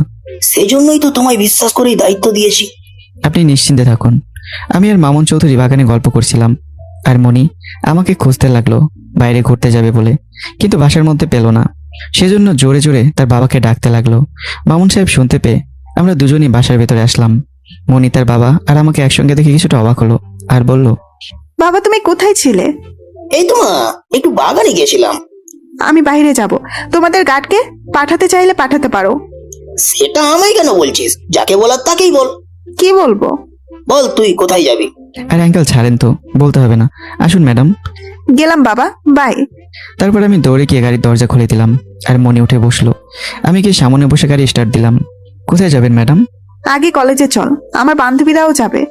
ও, এই দাঁড়া দাঁড়া, তোকে না বলছি তুই ড্রাইভারের ড্রেস পরবি আর আমার সাথে যতক্ষণ থাকবি কোনো রকম স্টাইল করবি না। Okay madam. আমি বাধ্য ছেলের মতো গাড়ি থেকে নেমে গিয়ে ড্রেস পাল্টে এসে আবারও গাড়িতে উঠে বসলাম। তারপর মনিকে নিয়ে কলেজের দিকে রওনা হলাম। কিছুক্ষণ পর কলেজে চলে আসলাম। সেখানে মনির বান্ধবীরা ওয়েট করছিল। মনি তাদের গাড়িতে উঠতে বলল। তারা ছিল 3 জন। 2 জন পিছনে বসলো আর রিমা এসে সোজা আমার পাশে, মানে ড্রাইভারের পাশে চিটায় বসে পড়লো। এটা দেখে মনির মনের মধ্যে আগুন জ্বলে উঠলো, কিন্তু তা প্রকাশ পেল না। অবশেষে আমি গাড়ি নিয়ে পার্কের দিকে রওনা হলাম। এরই মধ্যে রিমা আমাকে পটানোর হাজার চেষ্টা করছে, কিন্তু আমি তার কথায় কানই দিচ্ছি না। হঠাৎ আয়নায় দেখতে পেলাম 2টা গাড়ি আমাদের পিছু করছে। এটা দেখে আমি বুঝতে পারলাম এরা মনির জন্যই আসছে। আমি মনির দিকে ঘুরে তাকিয়ে দেখে গাড়ির স্পিড 3 গুণ বাড়িয়ে দিলাম। রিমা ইচ্ছে করে ভয় পাওয়ার অভিনয় করে আমার হাত ধরে নিল, আর মনি তো আমার 14 গোষ্ঠী উদ্ধার করে দিচ্ছে। আমি তাদের কোনো কথায় কান্না দিয়ে গাড়ি চালাচ্ছি আর পিছনে দেখছি। যেতে যেতে অনেক দূর চলে আসলাম। গাড়ি একদম ফুল স্পিডে আছে। এদিকে মনি তো রেগে আগুন। আমি ফোন বের করে মনির আরো গার্ডদের ফোন করলাম। আমি ফোন করা মাত্র গার্ডরা বেরিয়ে পড়লো, আর কিছুক্ষণের মধ্যে পিছু করতে লাগলো তারা। আমার গাড়ির পেছনে গুন্ডাদের গাড়ি, আর গুন্ডাদের পেছনে আমার লোকেদের গাড়ি। গুন্ডারা ভয় পেয়ে অন্য রাস্তা বেয়ে চলে গেল, সাথে আমার লোকেরাও চলে গেল। এদিকে মনি তো ইচ্ছে মতো গালাগালি করতেছে। মনির গালি ঠেলায় আমি রাস্তার পাশে গাড়ি দাঁড় করালাম। মনি গাড়ি থেকে নেমে এসে ঠাস করে একটা থাপ্পড় বসিয়ে দিল আমার গালে। মনি, তুই ওকে মারলি কেন? ছোট লোকের বাচ্চা, তোর সাহস কি করে হয় এত জোরে গাড়ি চালানোর? আরে ম্যাডাম, আমার কথা শুনেন। চুপ, একদম চুপ। মেয়ে দেখলে তোর মাথা ঠিক থাকে না, তাই না? আর এই গাড়ি কি তোর বাপের টাকাই কেনা যে ইচ্ছা মতো চালাবি, ছোট লোকের বাচ্চা? আসলে ম্যাডাম, চুপ কর ছোট লোকের বাচ্চা, আজ থেকে তোর চাকরি শেষ। মনি, এমন করিস না। রুকি কিছু একটা বলতে চাচ্ছে, আগে ওর কথাটা শোন। কোনো কারণ ছাড়া তো আর এমনি এমনি এত জোরে চালাবে না। রিমা তুই চুপ কর, এসব ছেলেরা এমনই হয়, মেয়ে দেখলে এদের মাথা নষ্ট হয়ে যায়। ম্যাডাম, আপনি আমায় ভুল বুঝতেছেন। মনি কিছু একটা বলতে যাবে, এমন সময় মনির ফোনটা বেজে উঠলো। মনি ফোনটা হাতে নিয়ে দেখে তার বাবার ফোন। ফোনটা রিসিভ করলো মনি। হ্যালো বাবা, আজই রকিকে তুমি তাড়াবে? আগে এটা বল, তোরা কি ঠিক আছিস? আমাদের আবার কি হবে? শুক্রিয়া যে তোরা ভালো আছিস। এক মিনিট, আমাদের কি হবে বলো তো? আরে মা, কি বলছিস? রনি তোদের উপর হামলা করছিল? কি বলছো? কখন? কেন, ওদের দেখেই তো রকি বাসায় ফোন করে গাড়িতে ডেকেছে, আর এদের দেখেই তো ওরা চলে গেছে। কিন্তু বাবা আমি তো। আজ তো তোকে মানতেই হবে, রকি না থাকলে আজ তোর উপর কি যে হতো। হুম, আচ্ছা বাবা, আমি তোমায় পরে ফোন করছি। আমারও তো কিছু কাজ আছে। গার্ডরা আমায় বলতেই আমি তোর কাছে ফোন দিলাম। হুম, বাই। মনি ফোন কেটে দিল আর অবাক হয়ে আমার দিকে তাকিয়ে রইলো। আর নিজেকে নিজেরই অনেক ঘৃণা লাগছে, কিছু না ভেবে এভাবেই। কি রে, কি হয়েছে? রকি, তুমি কি জানতে যে টনের লোকেরা আমাদের পিছু করছে? জি ম্যাডাম, আমি এটাই আপনাকে বলতে চাচ্ছিলাম। কিন্তু কি করে করলা? আমি আয়নায় দেখতে পাই তাদের, তারপর গাড়ির স্পিড বাড়িয়ে দিই আর ফোন বের করে বাসায় গার্ডদের ফোন করি। ও, দেখলি তো, আমি জানতাম রকি কোনো কারণে এটা করেছে। আর তুই কিছু না জানেই তাকে এভাবে অপমান করলি, থাপ্পড় মারলি। হয়েছে, তোকে আর উকালতি করতে হবে না। চলেন ম্যাডাম। আমার কথা শুনে মনি সহ সবাই গাড়িতে উঠে বসলো আর আবারও পথ চলতে শুরু করলো। পার্কে এসে ঘোরাঘুরি করলো, কিন্তু আমার মন খুব খারাপ। মনির কথাগুলো আমার কলিজায় আঘাত করছে, খুব কষ্ট হচ্ছে। কিছু না করে আমি গাড়ির কাছে হেলান দিয়ে দাঁড়িয়ে আছি। বিষয়টা মনি খুব ভালো করে খেয়াল করলো। মনিরও খুব খারাপ লাগতে লাগলো। এভাবে তো মারা উচিত হয়নি। সবাই খুব আনন্দ করছে, কিন্তু আমি চুপচাপ বসে আছি। রিমা এসে আমাকে নিয়ে যেতে চাইলো, কিন্তু আমি গেলাম না। এভাবে দাঁড়িয়ে থাকলাম। বিকেল পেরিয়ে সন্ধ্যা নামলো, আড্ডার সময় ফুরালো। সবাই এসে আবার গাড়িতে বসলো আর আমি গাড়ি স্টার্ট দিয়ে বাসা দিকে রওনা হলাম। রকি, হুম। খুব কষ্ট পেয়েছো তাই না? আরে না, কষ্ট কেন পাবো? উনি তার ইচ্ছে করে এসব করেনি। তোর মুখ দেখে ভালো করে বোঝা যাচ্ছে। আরে বাদ দাও না এসব, তোমরা কত মজা করলে তাই না? কিন্তু তুমি গেলে আরো ভালো হতো। আরে কি বলো, আমি তো ড্রাইভার, ওখানে গিয়ে কি করব? পাগল। রুমিয়ার আমার কথাগুলো মনি মন দিয়ে শুনছিল আর কি যেন ভাবছিল। একটুবার মনিরও কেমন জানি মন খারাপ হয়ে গেল। মনি তার বান্ধবীদের নামিয়ে দিয়ে আমি আর মনি বাসার দিকে চলে আসলাম। মনি গাড়ি থেকে নেমে দাঁড়িয়ে রইল। আমি গাড়ি পার্কিং করে এসে দেখি মনি দাঁড়িয়ে আছে। আরে ম্যাডাম, আপনি দাঁড়িয়ে আছেন কেন? সরি, আমি ঠিক বুঝতে পারিনি। আসলে জোরে গাড়ি চালালে আমার খুব ভয় করে। আরে ম্যাডাম বাদ দেন তো, আমি কিছু মনে করিনি। আর মন খারাপ করে থেকো না। হুম। আর শোনো, তোমার চাকরি কিন্তু কনফার্ম। ধন্যবাদ ম্যাডাম। আমি মনির পাশ কাটিয়ে ভেতরে চলে গেলাম। আমার পেছনে মনি আসলো। আমি এসে দেখি মামুন সাহেব বসে আছে। আঙ্কেল, এই নেন গাড়ি চাবি, আমি এবার যাই। সে কি, থেকে যাও না। না স্যার, আমার বাইরে কিছু কাজ আছে। কি এমন কাজ? না স্যার, আসলে তেমন কোনো কাজ না। আচ্ছা তাহলে যাও, খাওয়া দাওয়া করে যাও। হ্যাঁ, আর সকালে এসেই নাস্তা করো। হ্যাঁ। এখন যেতে পারবো না, সকালে নিশ্চয়ই আসবো। আচ্ছা তাহলে যাও। আর আজ তুমি না থাকলে কি যে হতো মনির। আঙ্কেল, এটা তো আমার দায়িত্ব, ম্যাডামকে রক্ষা করাই তো আমার কাজ। জানি না টনি কবে আমার পিছু ছাড়বে। এই টনিকে? এই শহরের সবচেয়ে বড় ক্রিমিনাল। নারী ধর্ষণ, নারী পাচার, ড্রাগসের ব্যবসা, নকল ঔষধ, যত 2 নম্বরই ব্যবসা সব এর নামে চলে। ও আচ্ছা আঙ্কেল, আমি যাই। সাবধানে থেকো। আমি মামুন সাহেবকে গাড়ি চাবি দিয়ে বাসা থেকে বেরিয়ে পড়লাম। তারপর মোবাইল বের করে ঠিকানা দেখে সেখানে চলে গেলাম। আসতেই দেখলাম একটা বিশাল হোটেল, ওপরে ইহা বড় করে নাম লেখা আছে, হোটেলের নাম। আমি সোজা ভিতরে চলে গেলাম, আরেকটা রুম বুক করলাম আর সেখানে রাত পার করলাম। সকাল উঠে ফ্রেশ হয়ে চলে গেলাম মনিদের বাসায়। এসে নাস্তা করতে বসলাম। এমন সময় টিভিতে ব্রেকিং নিউজ আসলো। কাল রাতে শহরের এক বিশাল হোটেলে এক যুবকের খুন। যুবকের নাম খলিল খান, বিশিষ্ট ব্যবসায়ী মতিন চৌধুরীর একমাত্র ভাই। আমি এটা শুনে কিছু মনে করলাম না। আর মনি, মামুন চৌধুরী আর তার স্ত্রী টিভির দিকে হা হয়ে তাকিয়ে আছে। শহরে কি যে হচ্ছে কে জানে। এতদিন নিষ্পাপ মানুষ একের পর এক খুন হতো, আর এখন পাপীরা একের পর এক খুন হচ্ছে। আঙ্কেল, পৃথিবীতে শুধু খারাপ মানুষই নেই, ভালো মানুষও আছে। হ্যাঁ বাবা, আর পাপীদের পাপের খাতা ভরে গেলে তারা লাস্টিং করে না। আমাদের সমাজটা যে কদিনে ভালো হবে। কবে ভালো হবে এটা আশা করে বসে না থেকে ভালো করার জন্য চেষ্টা চালান। হ্যাঁ বাবা। এরপরে আমি নাস্তা করে উঠে বাইরে চলে এলাম। এসেই কারো কাছে ফোন করলাম। এদিক ওদিক তাকিয়ে কথা বলছি, এমন সময় হঠাৎ মনি চলে আসলো। পেছন থেকে কথা বলাতেই আমি খুব ঘাবড়ে গেলাম। আমার চোখ মুখ লাল হয়ে গেল, ঘাম ঝরতে লাগলো। কার সাথে কথা বলছিলে? আসলে ম্যাডাম, বলো, কার সাথে কথা বলছিলে? আমি চুপ হয়ে আছি। কি হলো বলো। আসলে ম্যাডাম, একজনের সাথে কথা বললাম। কার সাথে? বাসায় বাসায় কথা বললাম। ও, তো এত ঘাবড়ে যাচ্ছ কেন? আমি কি তোমায় খেয়ে নিব? না, তেমন কিছু না। আচ্ছা চলো, আমি কলেজে যাব। ওকে চলেন ম্যাডাম। তারপর আমি আর মনি কলেজের উদ্দেশ্যে রওনা হলাম। কলেজে এসে আমি দাঁড়িয়ে রইলাম আর মনি তার বান্ধবীদের কাছে চলে গেল। আজকে ও কালো ড্রেস পরে আছে, আমি তো ফিদা। রিমা, এবার কিন্তু বাড়াবাড়ি হচ্ছে। কি করলাম? হে, ও আমার পছন্দ হয়েছে তাই বললাম। তুই যাকে তাকে কেন পছন্দ করবি? কই, কাকে করলাম? আমি তো শুধু রকিকে করলাম। জানি জানি। থাম, আমি আসি। রিমা, ক্লাস শুরু হবে, চল। 1 মিনিট সময় দে, আমি আসি। চল বলছি। তারপর মনি রিমাকে টেনে নিয়ে কলেজে চলে গেল। এদিকে আমি একা একা দাঁড়িয়ে থাকতে থাকতে বোরিং লাগছে। ক্যান্টিনে এসে বসলাম। ক্যান্টিনে বসে বসে ফোন টিপতেছি। এমন সময় মনি ক্লাস থেকে বেরিয়ে এসে দেখে আমি ক্যান্টিনে বসে আছি। তখন তারা সবাই আমার কাছে আসলো। রিমা এসে টেবিলে বইটা রেখে আমার পাশে বসে পড়লো আর বিরক্তিকর কণ্ঠে বলল, এই ম্যাথ কেন যে দেয়? কেন? গণিত সাবজেক্ট তো খুবই সোজা। না গো, একদম বোকা। যারা জানে না তাদের কাছে সহজ। যারা একবার বুঝতে পারবে তাদের কাছে সহজ। এই জন্য 10 দিন ধরে স্যারের পেছনেই ঘুরছি একটা অঙ্ক করে নিব বলে, কিন্তু স্যারও পারে না। কই, কোন অঙ্কটা দেখি তো। তুমি দেখে কি করবা? তোমার দ্বারা এসব হবে না। তুমি বরং গাড়ি চালিয়েই খাও। ম্যাডাম, দেখলে তো ক্ষতি নেই। এই নাও। মনি তার গণিত বইটা আমার সামনে এগিয়ে দিল। আমি বইটা নিয়ে ভালো করে দেখতে লাগলাম আর একটু পর তাদের বললাম, এই অঙ্কটা যদি আমি করে দিতে পারি। কি, তুমি এই অঙ্ক করবে? হ্যাঁ, করব। পাগল নাকি? এই অঙ্ক বিএসসি স্যারও করতে পারেনি, আর তুমি পারবা? হ্যাঁ। বিশ্বাস হয় না। আচ্ছা, খাতা কলম দাও। যদি তুমি এই অঙ্কের সমাধান করে দিতে পারো তাহলে যা চাইবে তাই পাবে। আচ্ছা দাও। এরপর মনি আমার দিকে খাতা কলম এগিয়ে দিল। আমি কলম হাতে নিয়ে শুরু করে দিলাম আর মনিরা সব অবাক হয়ে দেখতে লাগলো। কিছুক্ষণ সবাই বসে থাকলো আর আমি অঙ্ক করছি। একটু পর খাতাটা মনির সামনে দিয়ে বললাম, এই নাও তোমার অঙ্কের সমাধান। আরে, এ তো উত্তর মিলে গেছে। তারা কেউ এটাকে বিশ্বাস করতে পারলো না। সবার মুখে তালা লেগে গেল। বাঘ প্রতিবন্ধীর মতো আমার দিকে তাকিয়ে থাকলো। আমি একটা মুচকে হাসি দিলাম। রকি, তুমি সত্যি সত্যি অঙ্ক পারলা? চেষ্টা করলে সবাই সবকিছু পারে। আন্দাজি করে উত্তর মিলিয়ে দিলে অঙ্ক হয়ে গেল না? আমি এটা স্যারকে দেখাবো। আরে কি বলিস, ও উত্তর কোথায় দেখলো? বই তো তোর কাছে। তোরা চুপ কর। মনি, রকি তো অঙ্ক দিল, এবার রকি যা চাইবে তোকে তাই দিতে হবে।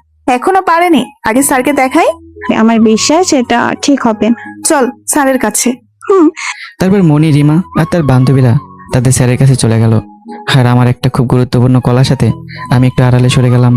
মনি সোজা তার স্যারের অফিসে আসলো আর স্যারকে ডাকলো। উল্টে স্যারই তাদের ভেতরে যেতে বললো। তাই মনি, রিমা আর তার বান্ধবীরা সবাই ভেতরে চলে গেল। স্যার, আসলে একটা কাজ ছিল। কি কাজ বলো? আপনার কাছে একটা অঙ্ক করতে চাইছিলাম। এটা একটু ব্যতিক্রম, তাই কালকে করে দেবনি। আর স্যার, এই অঙ্কটা ভালো করে দেখেন তো ঠিক আছে কিনা। স্যার মনির হাত থেকে খাতাটা নিয়ে ভালো করে দেখতে লাগলো। আর সেটা দেখে তো সেই লেভেলের অবাক হলো। এই অঙ্কটা কেমন করে পারলো? এটা তোমরা কি করে পারলে? আমি করিনি। তো কি করেছে? আগে এটা বলেন, অঙ্কটা কি ঠিক আছে? হ্যাঁ, কেন ঠিক থাকবে না? একদম 100 ঠিক আছে। কিন্তু কে করলো? স্যারের কথা শুনে তো মনে অবাক হয়ে গেল। তার মুখ থেকে কথা হারিয়ে গেল। স্যার, এটা মনির ড্রাইভার করেছে। কি বলছো? এই অঙ্কটা সম্পূর্ণ ব্যতিক্রম। এটা টিচার ছাড়া কেউ করতে পারে না। হ্যাঁ পারে, যারা এই ক্লাস অতিক্রম করেছে। ঠিক আছে স্যার, ধন্যবাদ। মনি তো আরো অবাক। এত কঠিন একটা অঙ্ক আমি কি করে পারলাম? তাহলে কি আমি মাস্টার, নাকি ছাত্র, নাকি কে? কি ভাবছিস? ভাবছি এত কঠিন অঙ্ক রকি কি করে পারলো। সেটা আমিও ভাবছি। আর ওর হাতের লেখা দেখছিস, মনে হচ্ছে টিচারের লেখা। আমায় জানতে হবে রকি কে, আর কি তার আসল পরিচয়। কি বলছিস? হয়তো ওরা গরিব, তাই টাকার অভাবে পড়াশোনা করতে পারেনি বেশি। কি বলছিস? গরিব যদি হতো তাহলে আমাদের সাথেই থাকতো। মানে? রকি আমাদের সাথে থাকে না, ও কোনো এক জায়গায় থাকে, কিন্তু কোথায় থাকে? হয়তো ওর আত্মীয়দের বাসায় থাকে। কিন্তু সবসময় সে তার ব্যাগ নিয়ে থাকে। আত্মীয়দের বাসায় থাকলে ব্যাগ ওখানেই রেখে দিত। আমার কেমন যেন সব গুলিয়ে যাচ্ছে। আমায় রকির বিষয়ে সব জানতে হবে, সব। এবার তোর গোয়েন্দাগিরি বাদ দে। কিন্তু রকি কোথায়? এখানেই তো ছিল। রকি, রকি, এই রকি, কোথায় গেল আবার? তোরা এখানে থাক, আমি আসছি। যা। মনি আমার খুঁজে বেরিয়ে পড়লো। এদিকে আমি কারোর সাথে কথা বলছি। মনি কাছে আসতেই শুনতে পেল, স্যার সব হয়ে যাবে আর আমি খুব তাড়াতাড়ি ফিরবো। মনি দাঁড়িয়ে আমার কথা শুনছিল। হঠাৎ আমি পিছনে তাকিয়ে দেখি মনি দাঁড়িয়ে আছে। আমি তো অবাক হয়ে যাই। মনি আমার কথা শুনে ফেললো নাকি? হ্যাঁ স্যার, আগে আপনার কাছে কাম করছি, আপনার কোনো ক্ষতি হইতে দেয়নি। যেখানে গাড়ি নিয়ে যেতে বলছেন সেখানেই গেছি, কিন্তু আপনি আমার সাথে এমন করবেন আমি ভাবতেও পারিনি। আমি মনিকে অন্য কিছু বোঝানোর চেষ্টা করে এই কথাগুলো বললাম। মনি তো হা হয়ে তাকিয়ে আছে। আমি ফোন কেটে দিয়ে মনির কাছে এসে মাথা নিচু করে বললাম, সরি ম্যাডাম, ফোন আসছিল তো তাই। কে ফোন করছিল? আসলে ম্যাডাম, আগে যা ড্রাইভার ছিলাম সে। কিন্তু তুমি কোথায় যাওয়ার কথা বললা? কই ম্যাডাম, ও এখন আমায় ডাকছে, কিন্তু আমি ওদের কাছে যাব না। ভালো, ক্যান্টিনে চলো। জি চলেন। মনি আগে আগে হাঁটলো আর আমি পেছন পেছন হাঁটছি। আমরা ক্যান্টিনে এসে বসলাম। আগে থেকে মনির বান্ধবীরা বসা ছিল। তুমি কে? এই কেমন প্রশ্ন ম্যাডাম? যা বলছি তার উত্তর দাও। আমার নাম রকি, পেশা ড্রাইভারি করা। এটা বাদেও তোমার আরেকটা রূপ আছে। কি? তুমি একটা গাধা, এতটুকুতেই ঘাবড়ে যাচ্ছ? এটা বলে মনি আর তার বান্ধবীরা হাসতে লাগলো। সে কোন হাসি, আর আমি তাদের দিকে তাকিয়ে আছি। আমি যেন মৃত্যু থেকে বাঁচলাম এমন অবস্থা। তারা হাসতে হাসতে শেষ। এবার রিমা বলল, রকি, তোমার অঙ্কটা একদম কারেক্ট। তাই নাকি? তুমি এই অঙ্ক কোথায় শিখছো? না মানে আমি তো জানতামই না, চেষ্টা করছি আর হয়ে গেছে। না না, এটা যেমন তেমন অঙ্ক নয়। বললাম তো আমি জানি না। আচ্ছা, ওসব বাদ দে। এবার শর্ত অনুযায়ী রকি মনির কাছে যা চাইবে মনিকে তাই দিতে হবে। বলো কি চাই তোমার? তোমাকে? মানে? না মানে যদি বলি তোমাকে চাই, তাহলে কি তুমি দিতে রাজি হবে? হবে না। আর তাই এমন বাজি না ধরাই ভালো। ইস, মনির জায়গায় যদি আমি থাকতাম। তুই চুপ কর। না, এই বাজে হবে না। রকি, তুমি অন্য কিছু চাও? আমার কিচ্ছু চাই না, বাদ দাও। কিছু একটা তো চাইতেই হবে। আমি এবার মনির মুখের দিকে তাকালাম। মনি আমার চোখের দিকে তাকিয়ে আছে। মনি যেন আমার মনের ভাষা বুঝতে পারছে। আমার একটা চকলেট দাও, তাহলেই হবে। আচ্ছা, রাস্তায় যে সুধে আসলে দিবনি। মনি শুধু চকলেটে কিন্তু দিবি। আমার যা ইচ্ছা তাই দিব। তোর কি? ভালো হবে না কিন্তু। তুই যা তো মাথা, আমি এখন বাসায় যাব। চলো রকি। Okay madam. মনি আমাকে নিয়ে সেখান থেকে চলে গেল। মনি সামনে বসতে চাইলেও সাহস হলো না, তাই সে পিছনে বসে পড়লো। আমি গাড়ি স্টার্ট দিয়ে বাসার দিকে রওনা হলাম। মনি আমার দিকে তাকিয়ে আছে, কেন জানি আমার দিকে তাকাতে ওর ভালোই লাগছে। মনের মধ্যে থেকে মনি আমার প্রতি একটু একটু দুর্বল হয়ে পড়ছে, কিন্তু সেটার মুখে প্রকাশ করলো না, মনের মধ্যে রেখে দিল। রকি, জি ম্যাডাম। তোমার কি কোনো জিএপ আছে? জি না ম্যাডাম, আমার মতো ড্রাইভারকে কে পছন্দ করবে বলেন তো? খুব ভালো, যার কপালে তুমি আছো সে তোমায় অবশ্যই পছন্দ করবে। কবে পাবো আল্লাহ জানে। খুব তাড়াতাড়ি পাবা। এরকম কিছু টুকটাক কথা বলতে বলতে বাসায় চলে আসলাম। মনি গাড়ি থেকে নেমে চলে গেল, আর আমি গাড়িটা পার্কিং করে তারপর ভেতরে গেলাম। মনি সোজা তার রুমে চলে গেল, তারপর গোসল করতে গেল। গোসল করে বেরিয়ে আসলো। এদিকে আমিও গোসল করলাম। একটু পর সবাই মিলে খেতে বসলাম। আমি তো মন দিয়ে খাচ্ছি, আর মনি একটু পর পর আমার দিকে তাকাচ্ছে। বিষয়টা আমি একটু আন্দাজ করলাম, কিন্তু কিছু বললাম না। এরপর খাওয়া দাওয়া করে যে যে রুমে চলে গেল একটু বিশ্রাম নিতে। বিকাল পর্যন্ত বিশ্রাম নিল। আমি রুমে শুয়ে থেকে মোবাইলে গেম খেলতেছি। মনিও রুম থেকে চুপি চুপি বেরিয়ে আসলো, এসে আমার রুমের পাশে দাঁড়িয়ে পড়লো। উকি মেরে দেখে আমি গেম খেলছি। মনি ভাবছে ভেতরে যাবে কিনা। ভাবতে ভাবতেই মনি হঠাৎ ভেতরে চলে এলো। আমি মনিকে দেখে বেশ চমকে গেছি। তাড়াহুড়ো করে উঠে বললাম, ম্যাডাম আপনি? না মানে, আমি একটু বেরোবো। তো ফোন করলেই পারতেন। এখান থেকে এখানে কি আবার ফোন করতে হয়? আচ্ছা চলেন ম্যাডাম। তারপরে আমি রুম থেকে বেরিয়ে সোজা গাড়ির কাছে আসলাম। মনি দাঁড়িয়ে রইলো, আমি গাড়ি ঘোরাবো। তারপর মনি গিয়ে সামনে বসলো, আমার পাশের সিটটাতেই। এটা দেখে আমি একটু চমকে গেলাম। হঠাৎ ম্যাডাম সামনে কেন বসলো? প্রশ্ন করে মুখ নিয়ে মনির দিকে তাকিয়ে রইলাম। ওভাবে কি দেখছো? না মানে ম্যাডাম, আপনি তো এখানে বসেন না। হ্যাঁ, বসি না, এখন থেকে বসবো। ও কেন, তোমার কি কোনো সমস্যা? না মানে রিমা এখানে বসতে পারবে না বলে? আরে ম্যাডাম কি যে বলেন না। একদম না। হ্যাঁ। জি ম্যাডাম। আর এই আমাকে দেখে তোমার কোন জন্মের ম্যাডাম মনে হয়? কেন? তো এমন ম্যাডাম ম্যাডাম করছো কেন? ম্যাডাম শুনলে কেমন যেন বুড়ি বুড়ি মনে হয়। মনি মন খারাপ করে কথাটা বললো, আর এটা শুনে আমার সেই হাসি পেল। মনির ভয়ে জোরে হাসতে পারলাম না, কোন রকম বালি চাপা দিয়ে আটকে রাখলাম হাসি। কি হলো, অমন করছো কেন?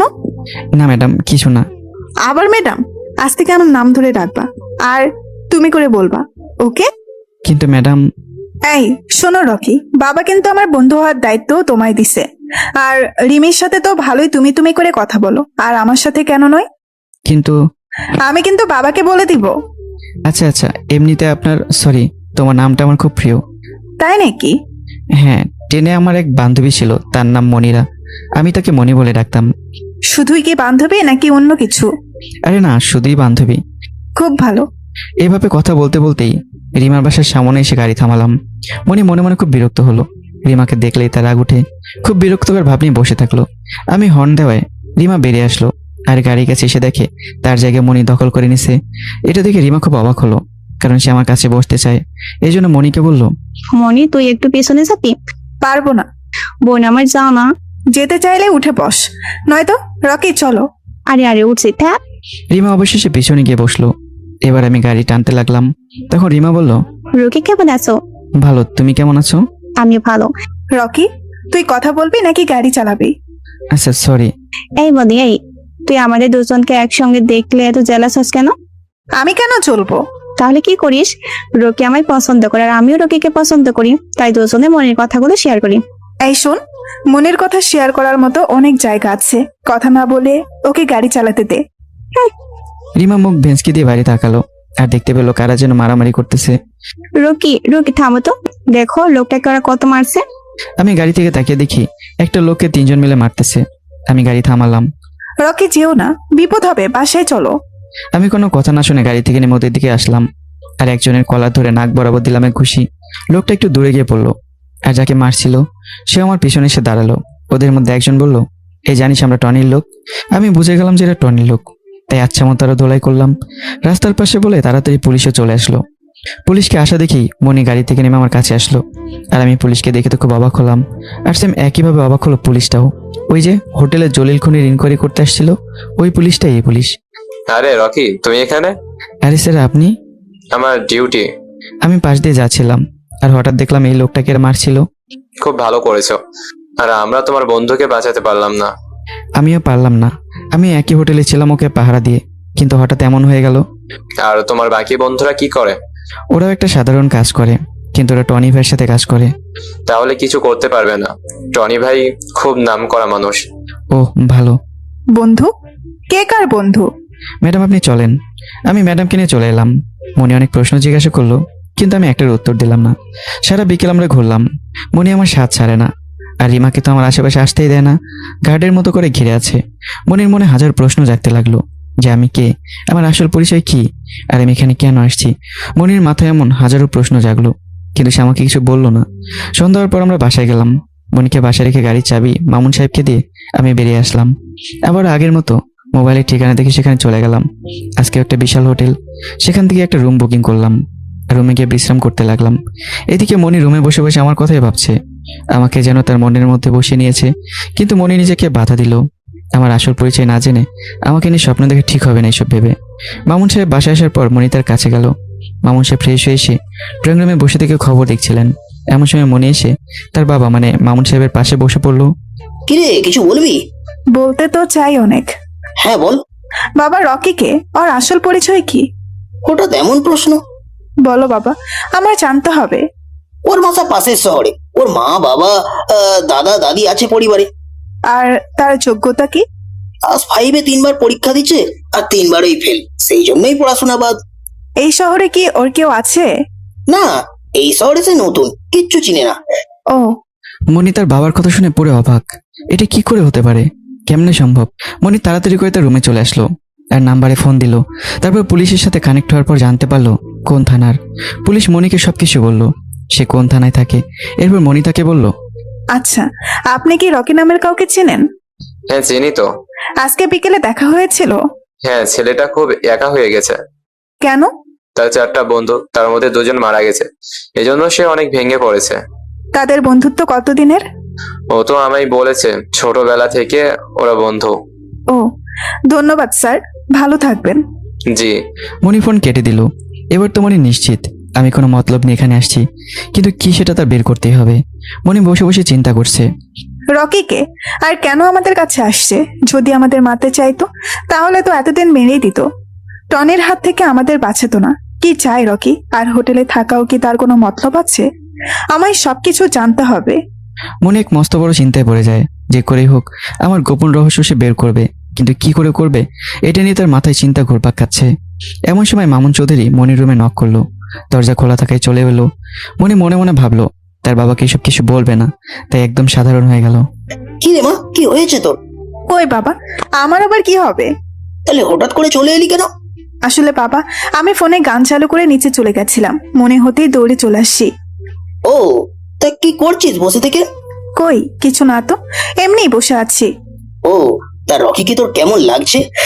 রকি? রকিকে আমার মাথার উপর বসে আছে। কি বলছিস এসব? কই কই, আসলে বলছিলাম রকি খুব ভালো ছেলে। ওর মতো ছেলেই হয় না। আমি বলছিলাম না আস্তে আস্তে রকিকে তোর খুব ভালো লাগবে। হুম। আচ্ছা, অনেক রাত হলো, নিচে আয়, খেয়ে নে। তুমি যাও, আমি আসছি। দেরি করিস না। ওকে। এদিকে মামুন চৌধুরী একটা মুচকি হাসি দিয়ে মনির রুম থেকে চলে গেল। বাবা, রকিকে তো আমি ছাড়বো না, ও আমাদের সবার বিশ্বাস নিয়ে খেলা করছে। মনে আমার 14 গোষ্ঠী উদ্ধার করতে শুরু করলো, একদম শেষ পর্যন্ত ঠেকিয়ে দিল। তারপর নিচে খেতে আসলো। এসে দেখে তার বাবা আর মা দুজন মিলে মনির অপেক্ষা করছে। মনি এসে তাদের সাথে যোগ দিল। খাওয়া দাওয়া শুরু করলো। 3জন মিলে খাওয়া দাওয়া করে যে যার মতো ঘুমোতে চলে গেল। এদিকে আমি হোটেলে আমার কাজ সম্পূর্ণ করলাম আর বাকি রাতটা ওখানেই কাটালাম। পরদিন সকালে আমি ওখান থেকে উঠে ফ্রেশ হয়ে ব্যাগটা নিয়ে মনির বাসার উদ্দেশ্যে বেরিয়ে পড়লাম। একটা ট্যাক্সিতে করে মনির বাসায় চলে আসলাম। কলিং বেল বাজাতেই মনি এসে দরজা খুলে দিল। Good morning sir. Good morning madam. আসেন আসেন। কি ব্যাপার ম্যাডাম, আজ হঠাৎ এমন আচরণ? এমনিতেই, আসো। আমি মনির পেছন পেছন গেলাম। ভেতরে এসে দেখি মামুন সাহেব আর নাজমা বেবি নাস্তা টেবিলে বসে আছে। আমাকে দেখে বলল, আরে রকি যে, এসো এসো, তোমার জন্যই তো আমরা ওয়েট করছিলাম। তাই নাকি? হ্যাঁ বাবা, তোমার আঙ্কেল তো তোমায় ছাড়া খাবেই না। ও নাও বসো তো তাড়াতাড়ি। জি আঙ্কেল। ম্যাডাম বসে মনির এসে বসলো। তারপর খাওয়া দাওয়া শুরু করলাম। মনি বারবার আমার দিকে তাকাচ্ছে। মনি আমার দিকে তাকিয়ে কিছু একটা বোঝার চেষ্টা করলো, কিন্তু পারলো না। ওদিকে হোটেলে মানুষের সমাগম বেড়ে গেল। আজকে আবার একজন খুন হয়েছে, সেটাও টনির লোক। পুলিশ চলে আসলো, সবাইকে দূরে সরিয়ে দিয়ে রুমটা লাল ফিতা দিয়ে ঘিরে দিল। একের পর এক খুন হয়েই যাচ্ছে, কিন্তু পুলিশ কিছুই করতে পারছে না। এতে পুলিশের উপর থেকে সাধারণ মানুষের বিশ্বাস উড়ে যাচ্ছিল। আর টনি তো রেগে রেগে আগুন হচ্ছে। টনির 2 হাত ছিল, জলিল আর খলিল। হঠাৎ তাদের এমন খুন হয়, সে খুব রেগে গেল, বলতে গেলে ভয় পেল। চারদিকে তার লোকদের ছড়িয়ে দিল। এদিকে উপর থেকে পুলিশের উপর খুব চাপ এলো। পরপর 3 রাতে 3টা খুন হলো। কিন্তু খুনিকে খুঁজে পাওয়া গেল না। পুলিশ তাদের কাজ মন দিয়ে করতে লাগলো। সেই রাতে হোটেলে যারা যারা আসছিল তাদের সবার লিস্ট দেখতে লাগলো। হঠাৎ সেই লিস্টের মধ্যে আমাকে দেখলো, আর আমাকে দেখে পুলিশ চমকে গেল। গত 3 রাতে যেখানে যেখানে খুন হয়েছে তাদের সব হোটেলের খাতায় চেক করলো, আর সবগুলোতে আমাকে পেল। পুলিশের মনে সন্দেহ জাগলো, কিন্তু আবার আমি তো বলেছি যে এরা আমার বন্ধু, নিজের বন্ধুকে কেন খুন করবো সেটা ভাবলো। এটা ভেবে পুলিশ আমার উপর থেকে সন্দেহের নজর উঠিয়ে নিল, আর আসল খুনিকে খোঁজার চেষ্টা করতে লাগলো। একদিন বিকেলে আমাকে ডাকলো পুলিশ অফিসার। আমিও রাজি হলাম, বললাম দেরি হবে। এরপর সোজা মনির বাসায় চলে আসলাম। এসে দেখি মনি বসে থেকে টিভি দেখতেছে। ম্যাডাম, আপনি কি কোথাও যাবেন? হ্যাঁ, যাবার জন্যই তো বসে আছি। একটু তাড়াতাড়ি আসেন প্লিজ ম্যাডাম, আমার একটু এক জায়গায় যেতে হবে। ওকে, তুমি বসো, আমি আসছি।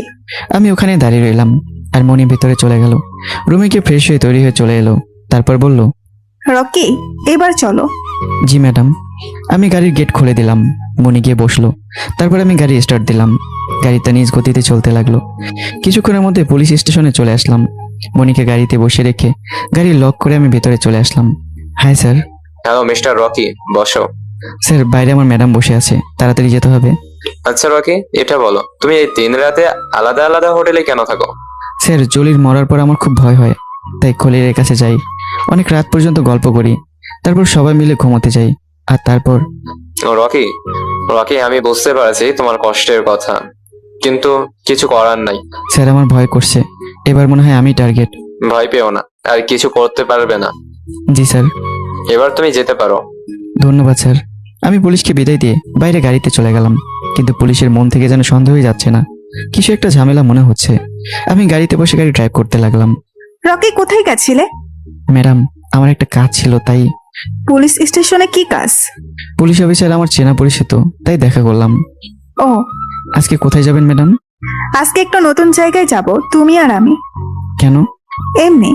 আমি আর কিছু না বলে মনির কথা মতো যেতে লাগলাম। যেতে যেতে হঠাৎ এক বিশাল জঙ্গল এসে থামলাম। এখানে কি করবেন ম্যাডাম? নামো। আমি মনির কথায় নামলাম, তারপর একটু হাঁটতে লাগলাম। কিছু দূর আসতেই হঠাৎ মনি আমার মাথায় পিস্তল ধরলো। একদম নড়বি না। আরে ম্যাডাম, কি করছেন? বল, তুই কে? আরে ম্যাডাম, আমি রকি, আপনার ড্রাইভার। না, এছাড়াও তোর আরো একটা পরিচয় আছে, বল সেটা কি? আর কেন আমার কাছে আসছিস? আমার কথাটা শুনেন ম্যাডাম। একদম চালাকি করবি না, সত্যি করে বল তুই কে? না, সময় হলে ঠিক জানতে পারবে। আমায় এখনই জানতে হবে। এটা সম্ভব না। এটা বলে আমি মনির হাত ধরে ঘোরান দিয়ে পিস্তলটা কেড়ে নিলাম, আর উল্টো মনির মাথায় ধরলাম। দেখুন ম্যাডাম, আমি কি এটা পরে জানতে পারবেন, এখন এটা জানতে পারবেন না। আর একটা কথা, আমি আপনাদের বাঁচাতে এখানে এসেছি, তাই কোনো ভয়ের কারণ নেই। আমায় জানতে হবে। কতবার বলবো? আর একবার যদি কোথাও মুখে এনেছিস তো এই পিস্তলটার সব কয়টা গুলি তোর ভিতরে ভরে দেবো। আচ্ছা, দে দেখি। চুপ। আমি জানি তুই পারবি না, আর আমায় বললে সমস্যা কি? দেখুন ম্যাডাম, পাগলামো করবেন না, আমার কাজ আমাকে করতে দিন। একদিন ঠিক জানতে পারবেন আমি কে। আজকেই জানতে হবে। সম্ভব না। কেন সম্ভব নয়? কারণ আমি এখন পারবো না, প্লিজ আমায় বিশ্বাস করো। না, আজকেই জানতে হবে। প্লিজ ম্যাডাম, এসব বাদ দেন, সন্ধ্যা হয়ে গেছে, বাসায় চলেন। আমি না জেনে কোথাও যাব না। আপনি এখন জানতে পারবেন না, আর বিশ্বাস করুন, আপনার পরিবারের কোনো ক্ষতি আমি করতে আসিনি। তাহলে কেন এসেছো? আমার কিছু কাজ আছে, আর সেটা শেষ হলে আমি চলে যাব। তো কাজটা কি? আপনার এসব শোনার অধিকার নেই, আমি শুধু আপনার ড্রাইভার। আমার পার্সোনাল বিষয় আপনার সাথে শেয়ার করতে আমি বাধ্য নই। তাই তো আমি তোমার কে, যে এত উত্তর দিবে? আমি খুব খারাপ, যাকে তাকে আপন ভাবি আর নিজের মতো করার চেষ্টা করি। এবার চলেন প্লিজ, আমার ডিউটি শেষের দিকে। হুম। মনি সোজা এসে গাড়ির পিছনে বসে পড়লো, যেমনটা সে আগে করতো। মনির এমন আচরণ দেখে আমার একটু খারাপ লাগলো, কিন্তু কিছু করার নেই। আমি আর কিছু না ভেবে গাড়ি তুলে গাড়ি স্টার্ট দিলাম, আর বাসা দিকে রওনা হলাম। কিছুক্ষণের মধ্যে বাসার সামনে এসে আমি গাড়ি দাঁড় করালাম। রাস্তায় আসার সময় কেউ কারোর সাথে কথা বলিনি। মনি চুপ হয়ে বসে আছে, আর আমিও কিছু বলিনি। মনি গাড়ি থেকে নেমেই ডং ডং করে বাড়ির ভেতরে চলে গেল, আর আমি গাড়ি পার্কিং করে ভেতরে গেলাম। দরজায় যেতেই মনি বলল, স্টপ। জি ম্যাডাম। ইংরেজি বুঝিস না নাকি? ও সরি, তুই তো বুঝিস, কারণ তুই তো আর ড্রাইভার নোস। মুখোশ পরা এক থাক। মা, এসব কি বলছিস তুই? হ্যাঁ বাবা, ও একটা বাটপাড়ি চরিত্রহীন লম্পট। আমাদের সবার বিশ্বাস নিয়ে খেলা করছে। মানে নিজের সাথে আমাদের ব্যবহার করছে। মানে নিজের কাজ হাসিল করার জন্য আমাদের ব্যবহার করছে। বিশ্বাসঘাতক। রকি, মনি এসব কি বলছে? হ্যাঁ, ও কি বলবে? এই হা করে কি দেখছিস? এক্ষুনি এই বাসা থেকে চলে যা, আর কখনো আসবি না। মা এমন করিস না, কি হয়েছে বলবি তো? বাবা তুমি চুপ থাকো। মিথ্যা অভিনয় করে তোমায় ভুলাতে পারে, কিন্তু আমায় না। কি করেছে রকি? আমার মাথায় পিস্তল ধরেছে। পুলিশ কি? হ্যাঁ। আমি মাথা নিচু করে দাঁড়িয়ে আছি, কিছু বলার মতো ভাষা খুঁজে পাচ্ছি না। মনি আমাকে অনেক বকা দিল। মনির কথা মতো আমি গাড়ির চাবিটা মামুন সাহেবের হাতে দিয়ে তার মুখের দিকে তাকালাম। মামুন সাহেব কিছু বলতে গিয়ে আবার থেমে গেল। আমি এবার মনির সামনে এসে কিছুক্ষণ তাকিয়ে থেকে বললাম, সরি ম্যাডাম, আজ থেকে আপনার সামনে আর আসবো না। মনি মুখ ফিরে নিল। আমি দেরি না করে বাসা থেকে বেরিয়ে পড়লাম আর মোবাইলে দেওয়া ঠিকানা অনুযায়ী রওনা হলাম। এদিকে মনি আমার পিছু করলো।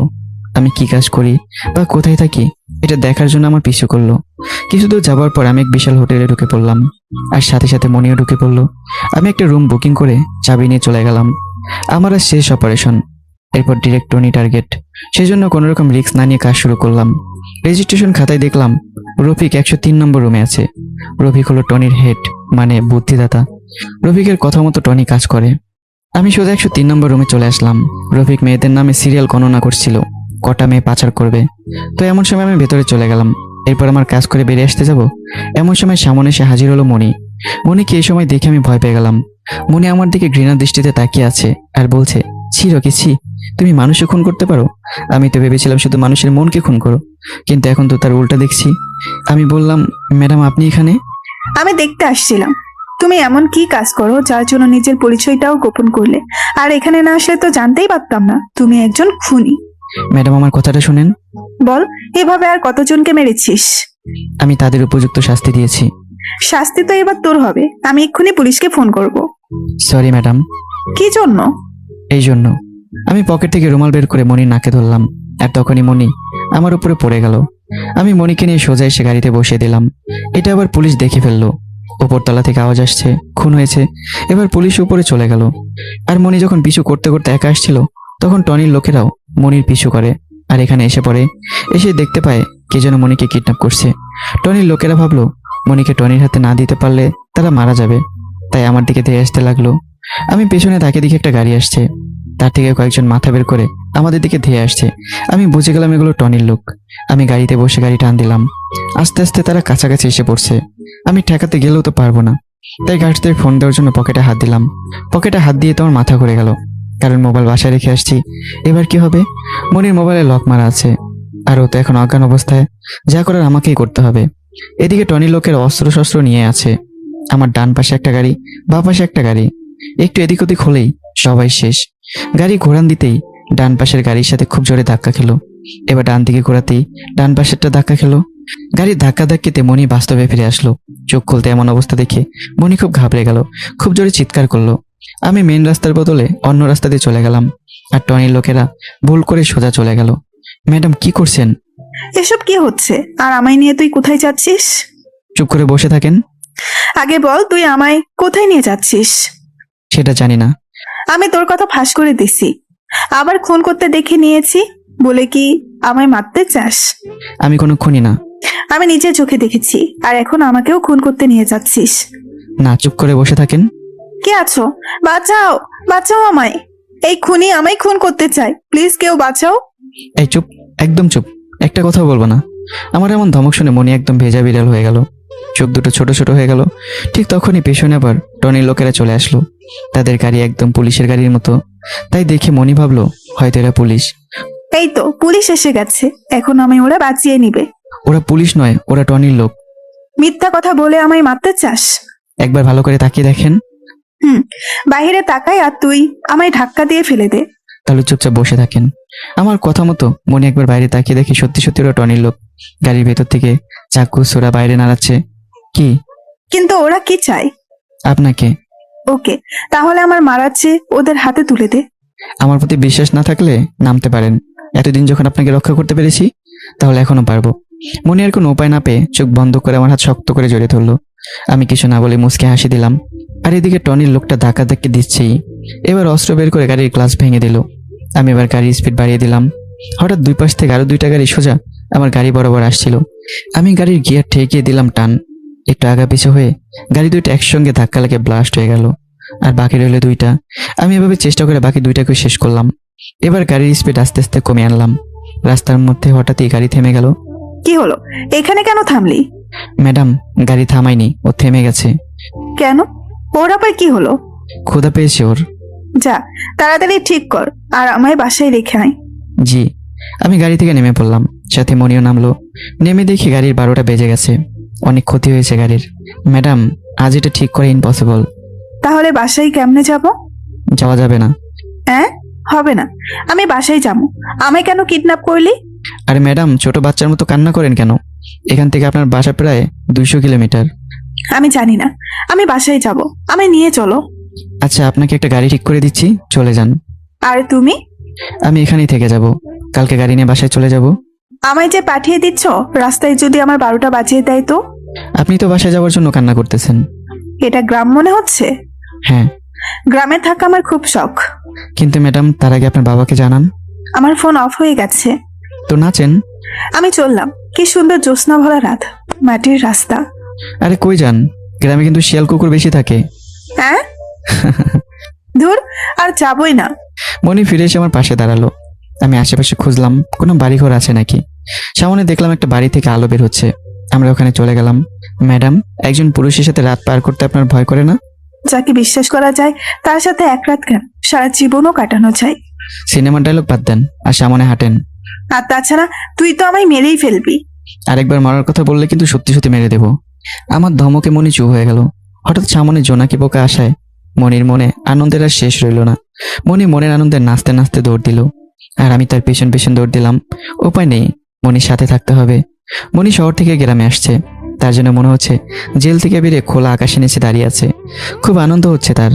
মনির আনন্দে আমার 12টা বাজতেছে। মনি ছোট বাচ্চার মতো আচরণ করছে, আর আমি তাকে সামাল দিচ্ছি। মনিকে কিডন্যাপ করে আমার এখন 12টা বাজছে।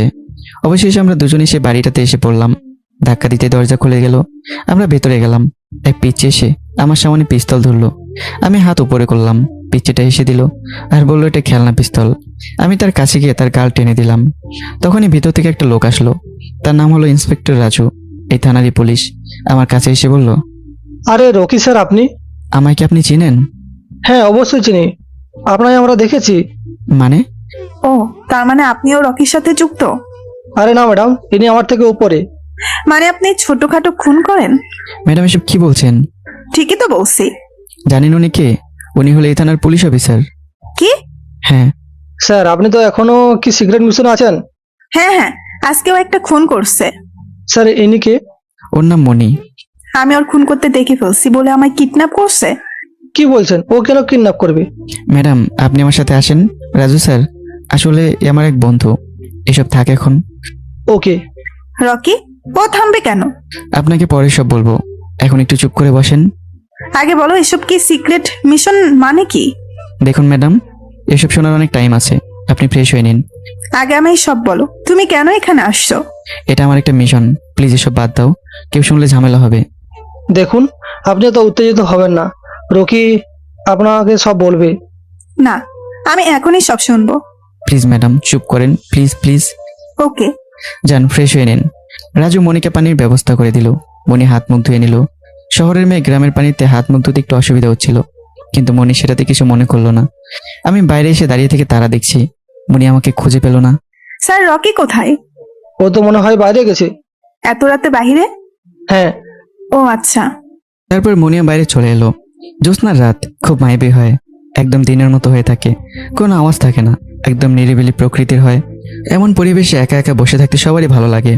আমিও তাই বসেছিলাম। হঠাৎ পেছনে কারো পায়ের আওয়াজ পেয়ে আমি পিছনে তাকালাম। এখানে কি করছো? ও ম্যাডাম, আপনি? কেন কেন তুমি কাকে ভেবেছো? না, কাউকে না, আসেন বসেন। হুম। আমি হলাম সিক্রেট আর্মি। কয়েক মাস পর আমি ব্যাচ পাবো। হঠাৎ শহরে এমন গুন্ডামাস্তান বেড়ে যায় আর পুলিশ কিছু করতে পারে না। এই বিষয়টা কমান্ডো স্যারের কাছে নালিশ করে একজন সাধারণ মানুষ। তখন আমরা ভাবি, দেশ বাঁচিয়ে কি লাভ যদি দেশের ভিতরে এমন খারাপ থেকে যায়। সেজন্য কমান্ডার আমায় এই মিশনে পাঠায়। ও, কিন্তু আমাদের সাথে কি সম্পর্ক?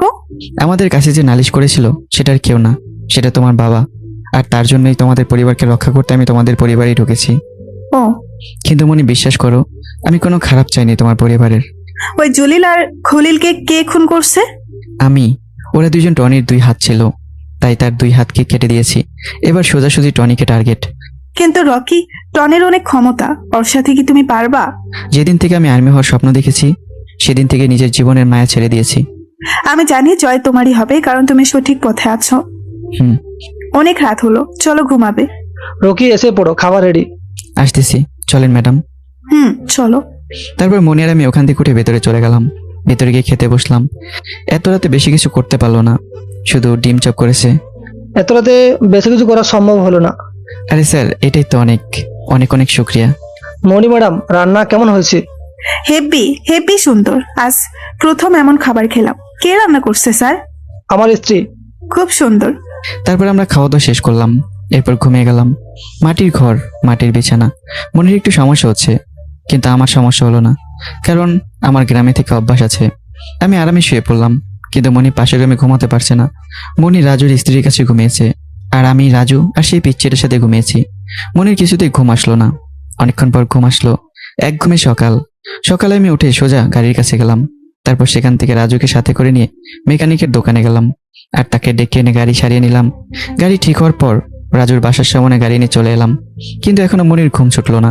আমি গাড়ি রেখে মনিকে ডাকার উদ্দেশ্যে বাসার ভেতরে গেলাম। রাজুর স্ত্রীকে ডাকতে বললাম, কিন্তু রাজুর স্ত্রী কাজে ব্যস্ত, তাই আমাকেই যেতে হলো। প্রথমে বাইরে থেকে ডাকলাম, কিন্তু কোনো আওয়াজ আসলো না। আমি ভেতরে চলে গেলাম। ভেতরে এসে আমি ডাক দিলাম, তখন মনি আবল তাবল কথা বলছিল। আমি ভাবলাম হয়তো জেগে থেকে এসব বলছে, কিন্তু কিছুক্ষণ পর চোখ খুলে ঘাবড়ে যাওয়া দেখে আমি বুঝলাম এতক্ষণ মনি ঘুমোচ্ছিল। তুমি এখানে? সরি, আমি আসতে চাইনি, কিন্তু তোমার ডাকা খুব জরুরি ছিল। জানি জানি, তুমি কি জন্য আসছো? দেখুন ম্যাডাম, আমায় ভুল বুঝবেন না, আমাদের এখন যেতে হবে। কি, চলে যেতে হবে? হুম। আমি যেতে চাই না, সারা জীবন তোমার সাথে থাকতে চাই। হ্যাঁ? না মানে, এখানে থাকতে চাই। জায়গাটা কি সুন্দর। দেখুন ম্যাডাম, আমি আপনাকে কিডন্যাপ করেছি। আপনাকে বাসায় না দিলে আমার জীবন শেষ করে দেবে। তাও কথা, বাবা যে কি করছে কে জানে। এবার চলেন। আমি বাইরে চলে আসলাম। মনির মন খারাপ হয়ে গেল। সে আর এই বন্ধ শহরে যেতে চায় না, কিন্তু সে বাধ্য। উপায় না পেয়ে বিছানা থেকে উঠে হাত মুখ ধুয়ে নাস্তা করতে বসলো। স্যার, আপনাদের কথা আমার খুব মনে পড়বে। তোমাদের কথাও আমার মনে পড়বে। নাস্তা করা শেষ হলো, এবার বিদায় নেবার পালা। আমি সবার কাছ থেকে বিদায় নিয়ে গাড়িতে এসে বসলাম, আর মনি রাজুর স্ত্রীকে জড়িয়ে ধরে কেঁদে দিল। তারা তাকে সান্ত্বনা দিল। মনি নিজেও জানে না ও কেন কান্না করলো। তারপর তাদের কাছ থেকে বিদায় নিয়ে মনি গাড়িতে বসলো। আমি গাড়ি চালাতে লাগলাম। গাড়িটা নিজ গতিতে চলতে লাগলো। অনেকটা পথ যেতে হবে, তাই গাড়ির একটু স্পিডে আছে। রকি, হ্যাঁ বলেন। তোমার মিশন শেষ হলে কি চলে যাবে? জি ম্যাডাম, আর আজকালই আমার মূল মিশন শেষ হবে। তাহলে আমার কি হবে? আরেকজনকে নিয়ে নেবেন। মানে আরেকজনকে নতুন ড্রাইভার বানাবেন। লাগবে না, আর আমার ড্রাইভার, একাই চলবো, মরলে মরবো। কি বলছেন ম্যাডাম? আপনার বাবা মা আপনার কত ভালোবাসে, আর আপনার কিছু হলে তারা কেমনে বাঁচবে বলেন? আর যাদের আমি বাসি তারা? মানে? কিছু না, তুমি চলো। আমি মন দিয়ে গাড়ি চালাতে লাগলাম। মনি নিরিবিলি হয়ে চিন্তা করতে লাগলো। জানালা দিয়ে বাইরে তাকিয়ে থাকলো। আমি ওইদিকে মন না দিয়ে গাড়ির দিকে মনোযোগ দিলাম। অনেকটা পথ জার্নি করলাম, আর অবশেষে নিজ শহরে পৌঁছে গেলাম। আমি মনিকে নিয়ে বাসায় চলে আসলাম। বাসায় এসে দেখি বাসা একদম নিরিবিলি, কোনো শব্দ নেই। আমি একটু ঘাবড়ে গেলাম। গাড়ি দাঁড় করালাম। মনি নামলো। তারপর গাড়ি পার্কিং করে মনিকে নিয়ে ভেতরে আসলাম। ভেতরে এসে তো মাথা ঘুরে গেল। বাসার জিনিসপত্র একদম ভেঙে চুরমার, যেখানে সেখানে পড়ে আছে। মনে হচ্ছে বাসায় কোনো ঝড় হয়েছে। আর সিঁড়ির নিচে মনির মা বসে আছে। মনি দৌড়ে তার মায়ের কাছে গেল। মা, মা। আন্টি, এইসব কি? বাবা, আমাদের সব শেষ হয়ে গেছে। কি বলছেন কি? হ্যাঁ বাবা, আঙ্কেল কোথায়? টনির লোকেরা নিয়ে গেছে। সকাল সকাল টনির লোকেরা এসে গার্ডদের মেরে বাড়ির জিনিসপাতি ভাঙচুর করে তোমার আঙ্কেলকে নিয়ে গেছে। কি বলছো মা? তাহলে বাবার কি হবে এখন? ভয় পাবেন না, কিছু হবে না। নিশ্চয়ই ওরা বাবাকে মেরে দিয়েছে। না, ওরা আপনাকে চায়। আপনাকে দিয়ে টনির প্রতিশোধ নিতে চায়। এই জন্য আঙ্কেলকে তো সহজে মারবে না। এখন কি হবে? সেটাই ভাবতে হবে।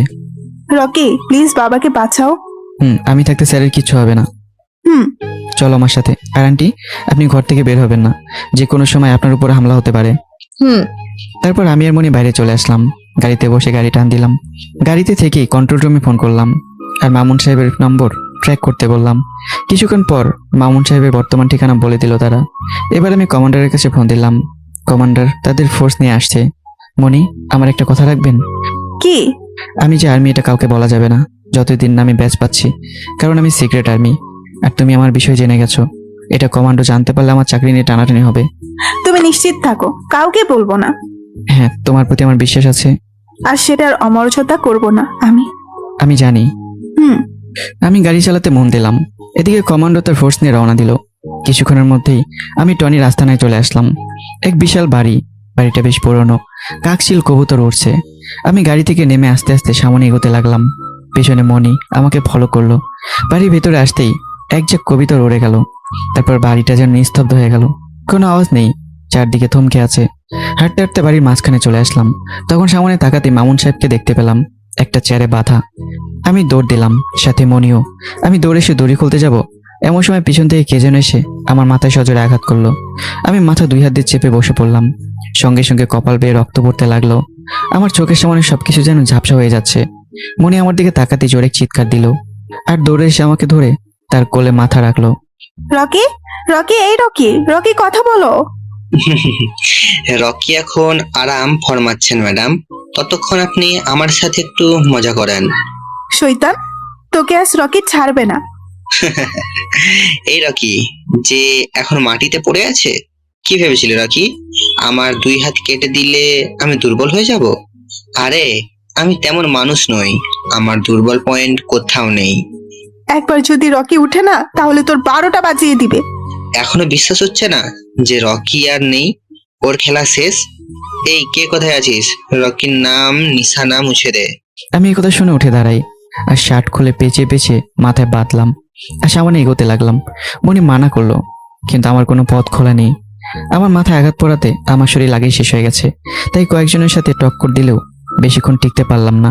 টনির লোকেরা আমাকে পায়ে নিচে ফেলে মারতে লাগলো আর ওপাশ থেকে মনি চিৎকার করেই যাচ্ছে। টনির হাত পা ধরছে আমাকে ছেড়ে দেওয়ার জন্য। আমি আর না পেরে অজ্ঞান হয়ে গেলাম। প্লিজ টনি, তুমি রকিকে ছেড়ে দাও, আর কোনো দোষ নাই।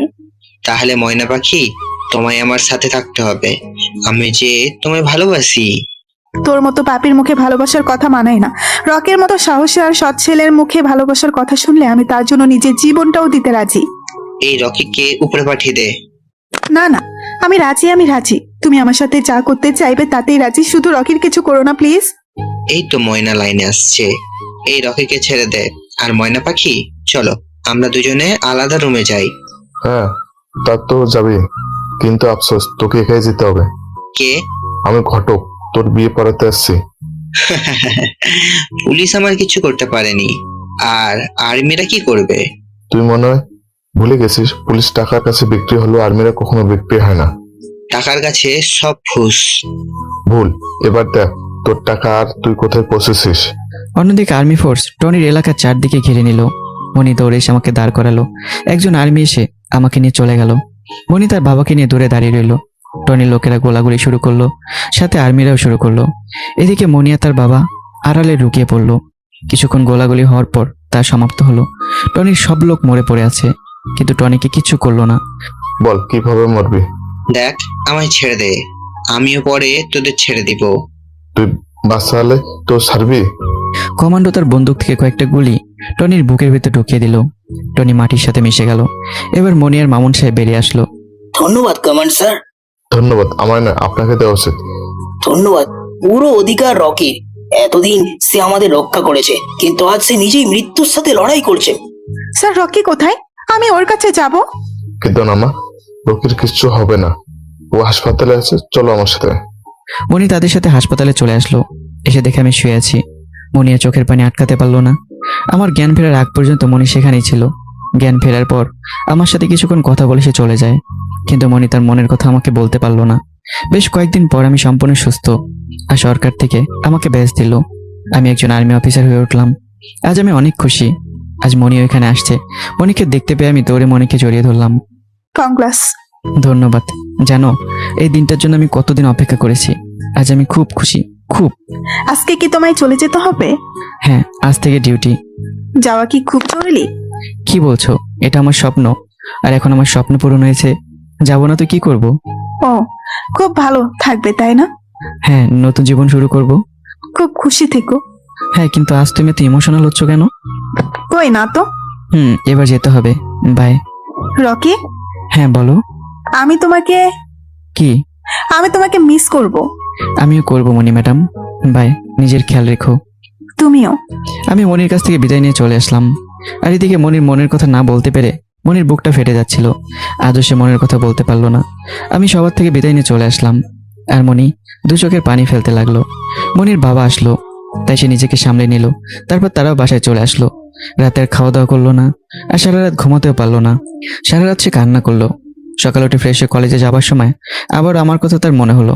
আমার কথা মনে হতেই মনটা তার কেঁদে উঠলো। মনি আজ আর গাড়ি নিল না, হেঁটেই কলেজে আসলো। কলেজে এসে একা এক জায়গায় বসে আছে। তখন রিমা আর তার বান্ধবীরা আসলো। কি রে, রকি কই? নাই। কি ব্যাপার রে, তুই কি কান্না করছিস? মনি আর নিজেকে আটকাতে না পেরে রিমাকে জড়িয়ে ধরলো। কি হয়েছে বল? আমি রকিকে ছাড়া বাঁচবো না রে, মরে যাব। ও তাই, কথা আমাকে না বলে রকিকে বল। রকি আমার থেকে অনেক দূরে চলে গেছে। বাকি সব কথা মনি রিমাকে বলল। তুই খুব বড় ফুল করছিস, এই জন্য বলে মেহেদির বুক ফাটে তবু মুখ ফোটে না। হ্যাঁ, সাহস হয়নি বলার। রকি খুব ভালো ছেলে, যে কেউ ওকে খুব সহজে ভালোবেসে ফেলবে, কিন্তু এখন কি করে বল? হাত থেকে ছেড়ে দিছিস, ও এখন তোর থেকে অনেক দূরে। আচ্ছা রিমা, ও কি আমায় একটুও ভালোবাসে না? ও তো মুখ ফুটে বলতে পারে। কাঁদিস না রে, হয়তো ও তোর ভাগ্যে নেই। আমি ওকে ছাড়া বাঁচবো না। পাগলামি করিস না, বাসায় যা, একটু বিশ্রাম নে, তাহলে সব ঠিক হয়ে যাবে। চোখ বন্ধ করলেই শুধু ওকে দেখি। ও যদি তোকে ফুলে থাকতে পারে তাহলে তুই কেন পারবি না? নিজেকে শক্ত কর, তোর ভালোবাসা যদি জোর থাকে তাহলে নিশ্চয় রকি তোর টানে ছুটে আসবে। খুব ভালোবাসি রে। চল, আমি তোকে বাসায় রেখে আসি। রিমা মনিকে নিয়ে মনির বাসায় চলে আসলো। মনি খাটে শুয়ে একটু পর একটু ঘুমালো। এদিকে আমি এখানে আসার পর থেকেই কোনো কাজে মন বসে না। সবখানে শুধু মনিকে দেখি, কিছুতেই কাজে মন বসাতে পারি না। কয়েকদিন এমন দেখে আমার সিনিয়র খুব রেগে গেল। আমি অনেক চেষ্টা করলাম, কিন্তু মনিকে ভুলতে পারলাম না। দুদিন পর মনির বাবা মনির জন্য বিয়ে ঠিক করলো। আজ তারা মনিকে দেখতে আসবে। মনিকে এই কথা বললো, আমি আসবো, এই আশায় সে রাজি হলো। এদিকে আমার এমন ব্যবহার দেখে আমার সিনিয়র আমাকে ডাকলো আর বলল, তোমার মনটাকে তুমি ফ্রেশ করো। আমি বললাম, স্যার আমার কয়েকদিন ছুটি লাগবে। আমার মনে একটা মানুষ আছে যে আমায় এমন করছে, তার একটা ব্যবস্থা করতে হবে। আমার সিনিয়র আমাকে ছুটি দিল। আমি আর্মির পোশাক পরেই মনির বাসার উদ্দেশ্যে রওনা হলাম। অন্যদিকে মনি নতুন সাজে সেজে বসে আছে। ছেলের বাড়ির লোকেরা চলে এলো, সাথে ছেলেও আসলো। মনির খুব অভিমান হলো আমার উপর। সে এবার কনফার্ম হলো যে আমি তাকে ভালোবাসি না, আর তাকে নিতেও আসবো না। মনির মা মনিকে নিয়ে নিচে নামতে লাগলো। ছেলে তো এক দৃষ্টিতে তাকিয়ে আছে। মনির চোখ দিয়ে এক ফোঁটা পানি গড়িয়ে পড়লো। মনি এসে তার মায়ের পাশে বসলো। ছেলে বলল তার নাকি মনিকে পছন্দ হয়েছে। এবার মনির বাবা মনিকে বলল, মা, তোর কি পছন্দ হয়েছে? এমন সময় আমি বাসায় পা দিলাম। মনি, মনি, এই মনি। আমার কণ্ঠ শুনে মনি চমকে উঠলো। তার মনের মধ্যে আনন্দে শেষ থাকলো না। আমাকে দেখে মনি দাঁড়িয়ে গেল। রকি, কি ভেবেছো? হ্যাঁ, আমি একটু শান্তি দিবা না? সবসময় শুধু ডিস্টার্ব। আমি কি না মরলে তোমার শান্তি হবে না? রকি। আমি এবার মনির সামনে এসে মনির দুই হাত ধরে চোখে চোখ রেখে বললাম, মনি, তুমি কি আমায় বিয়ে করতে পারবে? তোমার শূন্যতা আমায় মেরে ফেলছে, ঠিকমতো কাজ করতে দিচ্ছে না, তাই তোমায় সবসময় আমার মনে রাখতে চাই। তুমি কি থাকতে রাজি?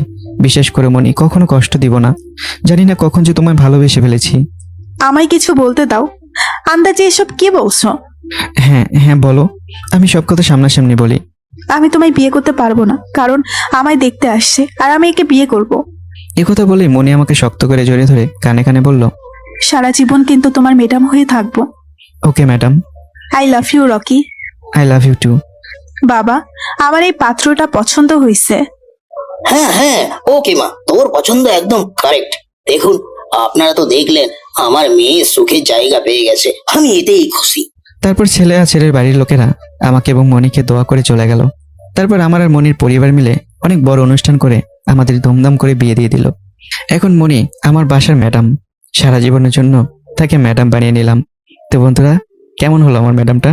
কমেন্ট করবেন। আর হ্যাঁ, নিজেরাও নিজেদের ম্যাডামদেরকে নিয়ে নেন। কেমন হয়েছে গল্পটা কমেন্ট করে জানান। দেখা হচ্ছে নতুন কোনো গল্পে। ভালো থাকবে, সুস্থ থাকবে, সে পর্যন্ত টাটা।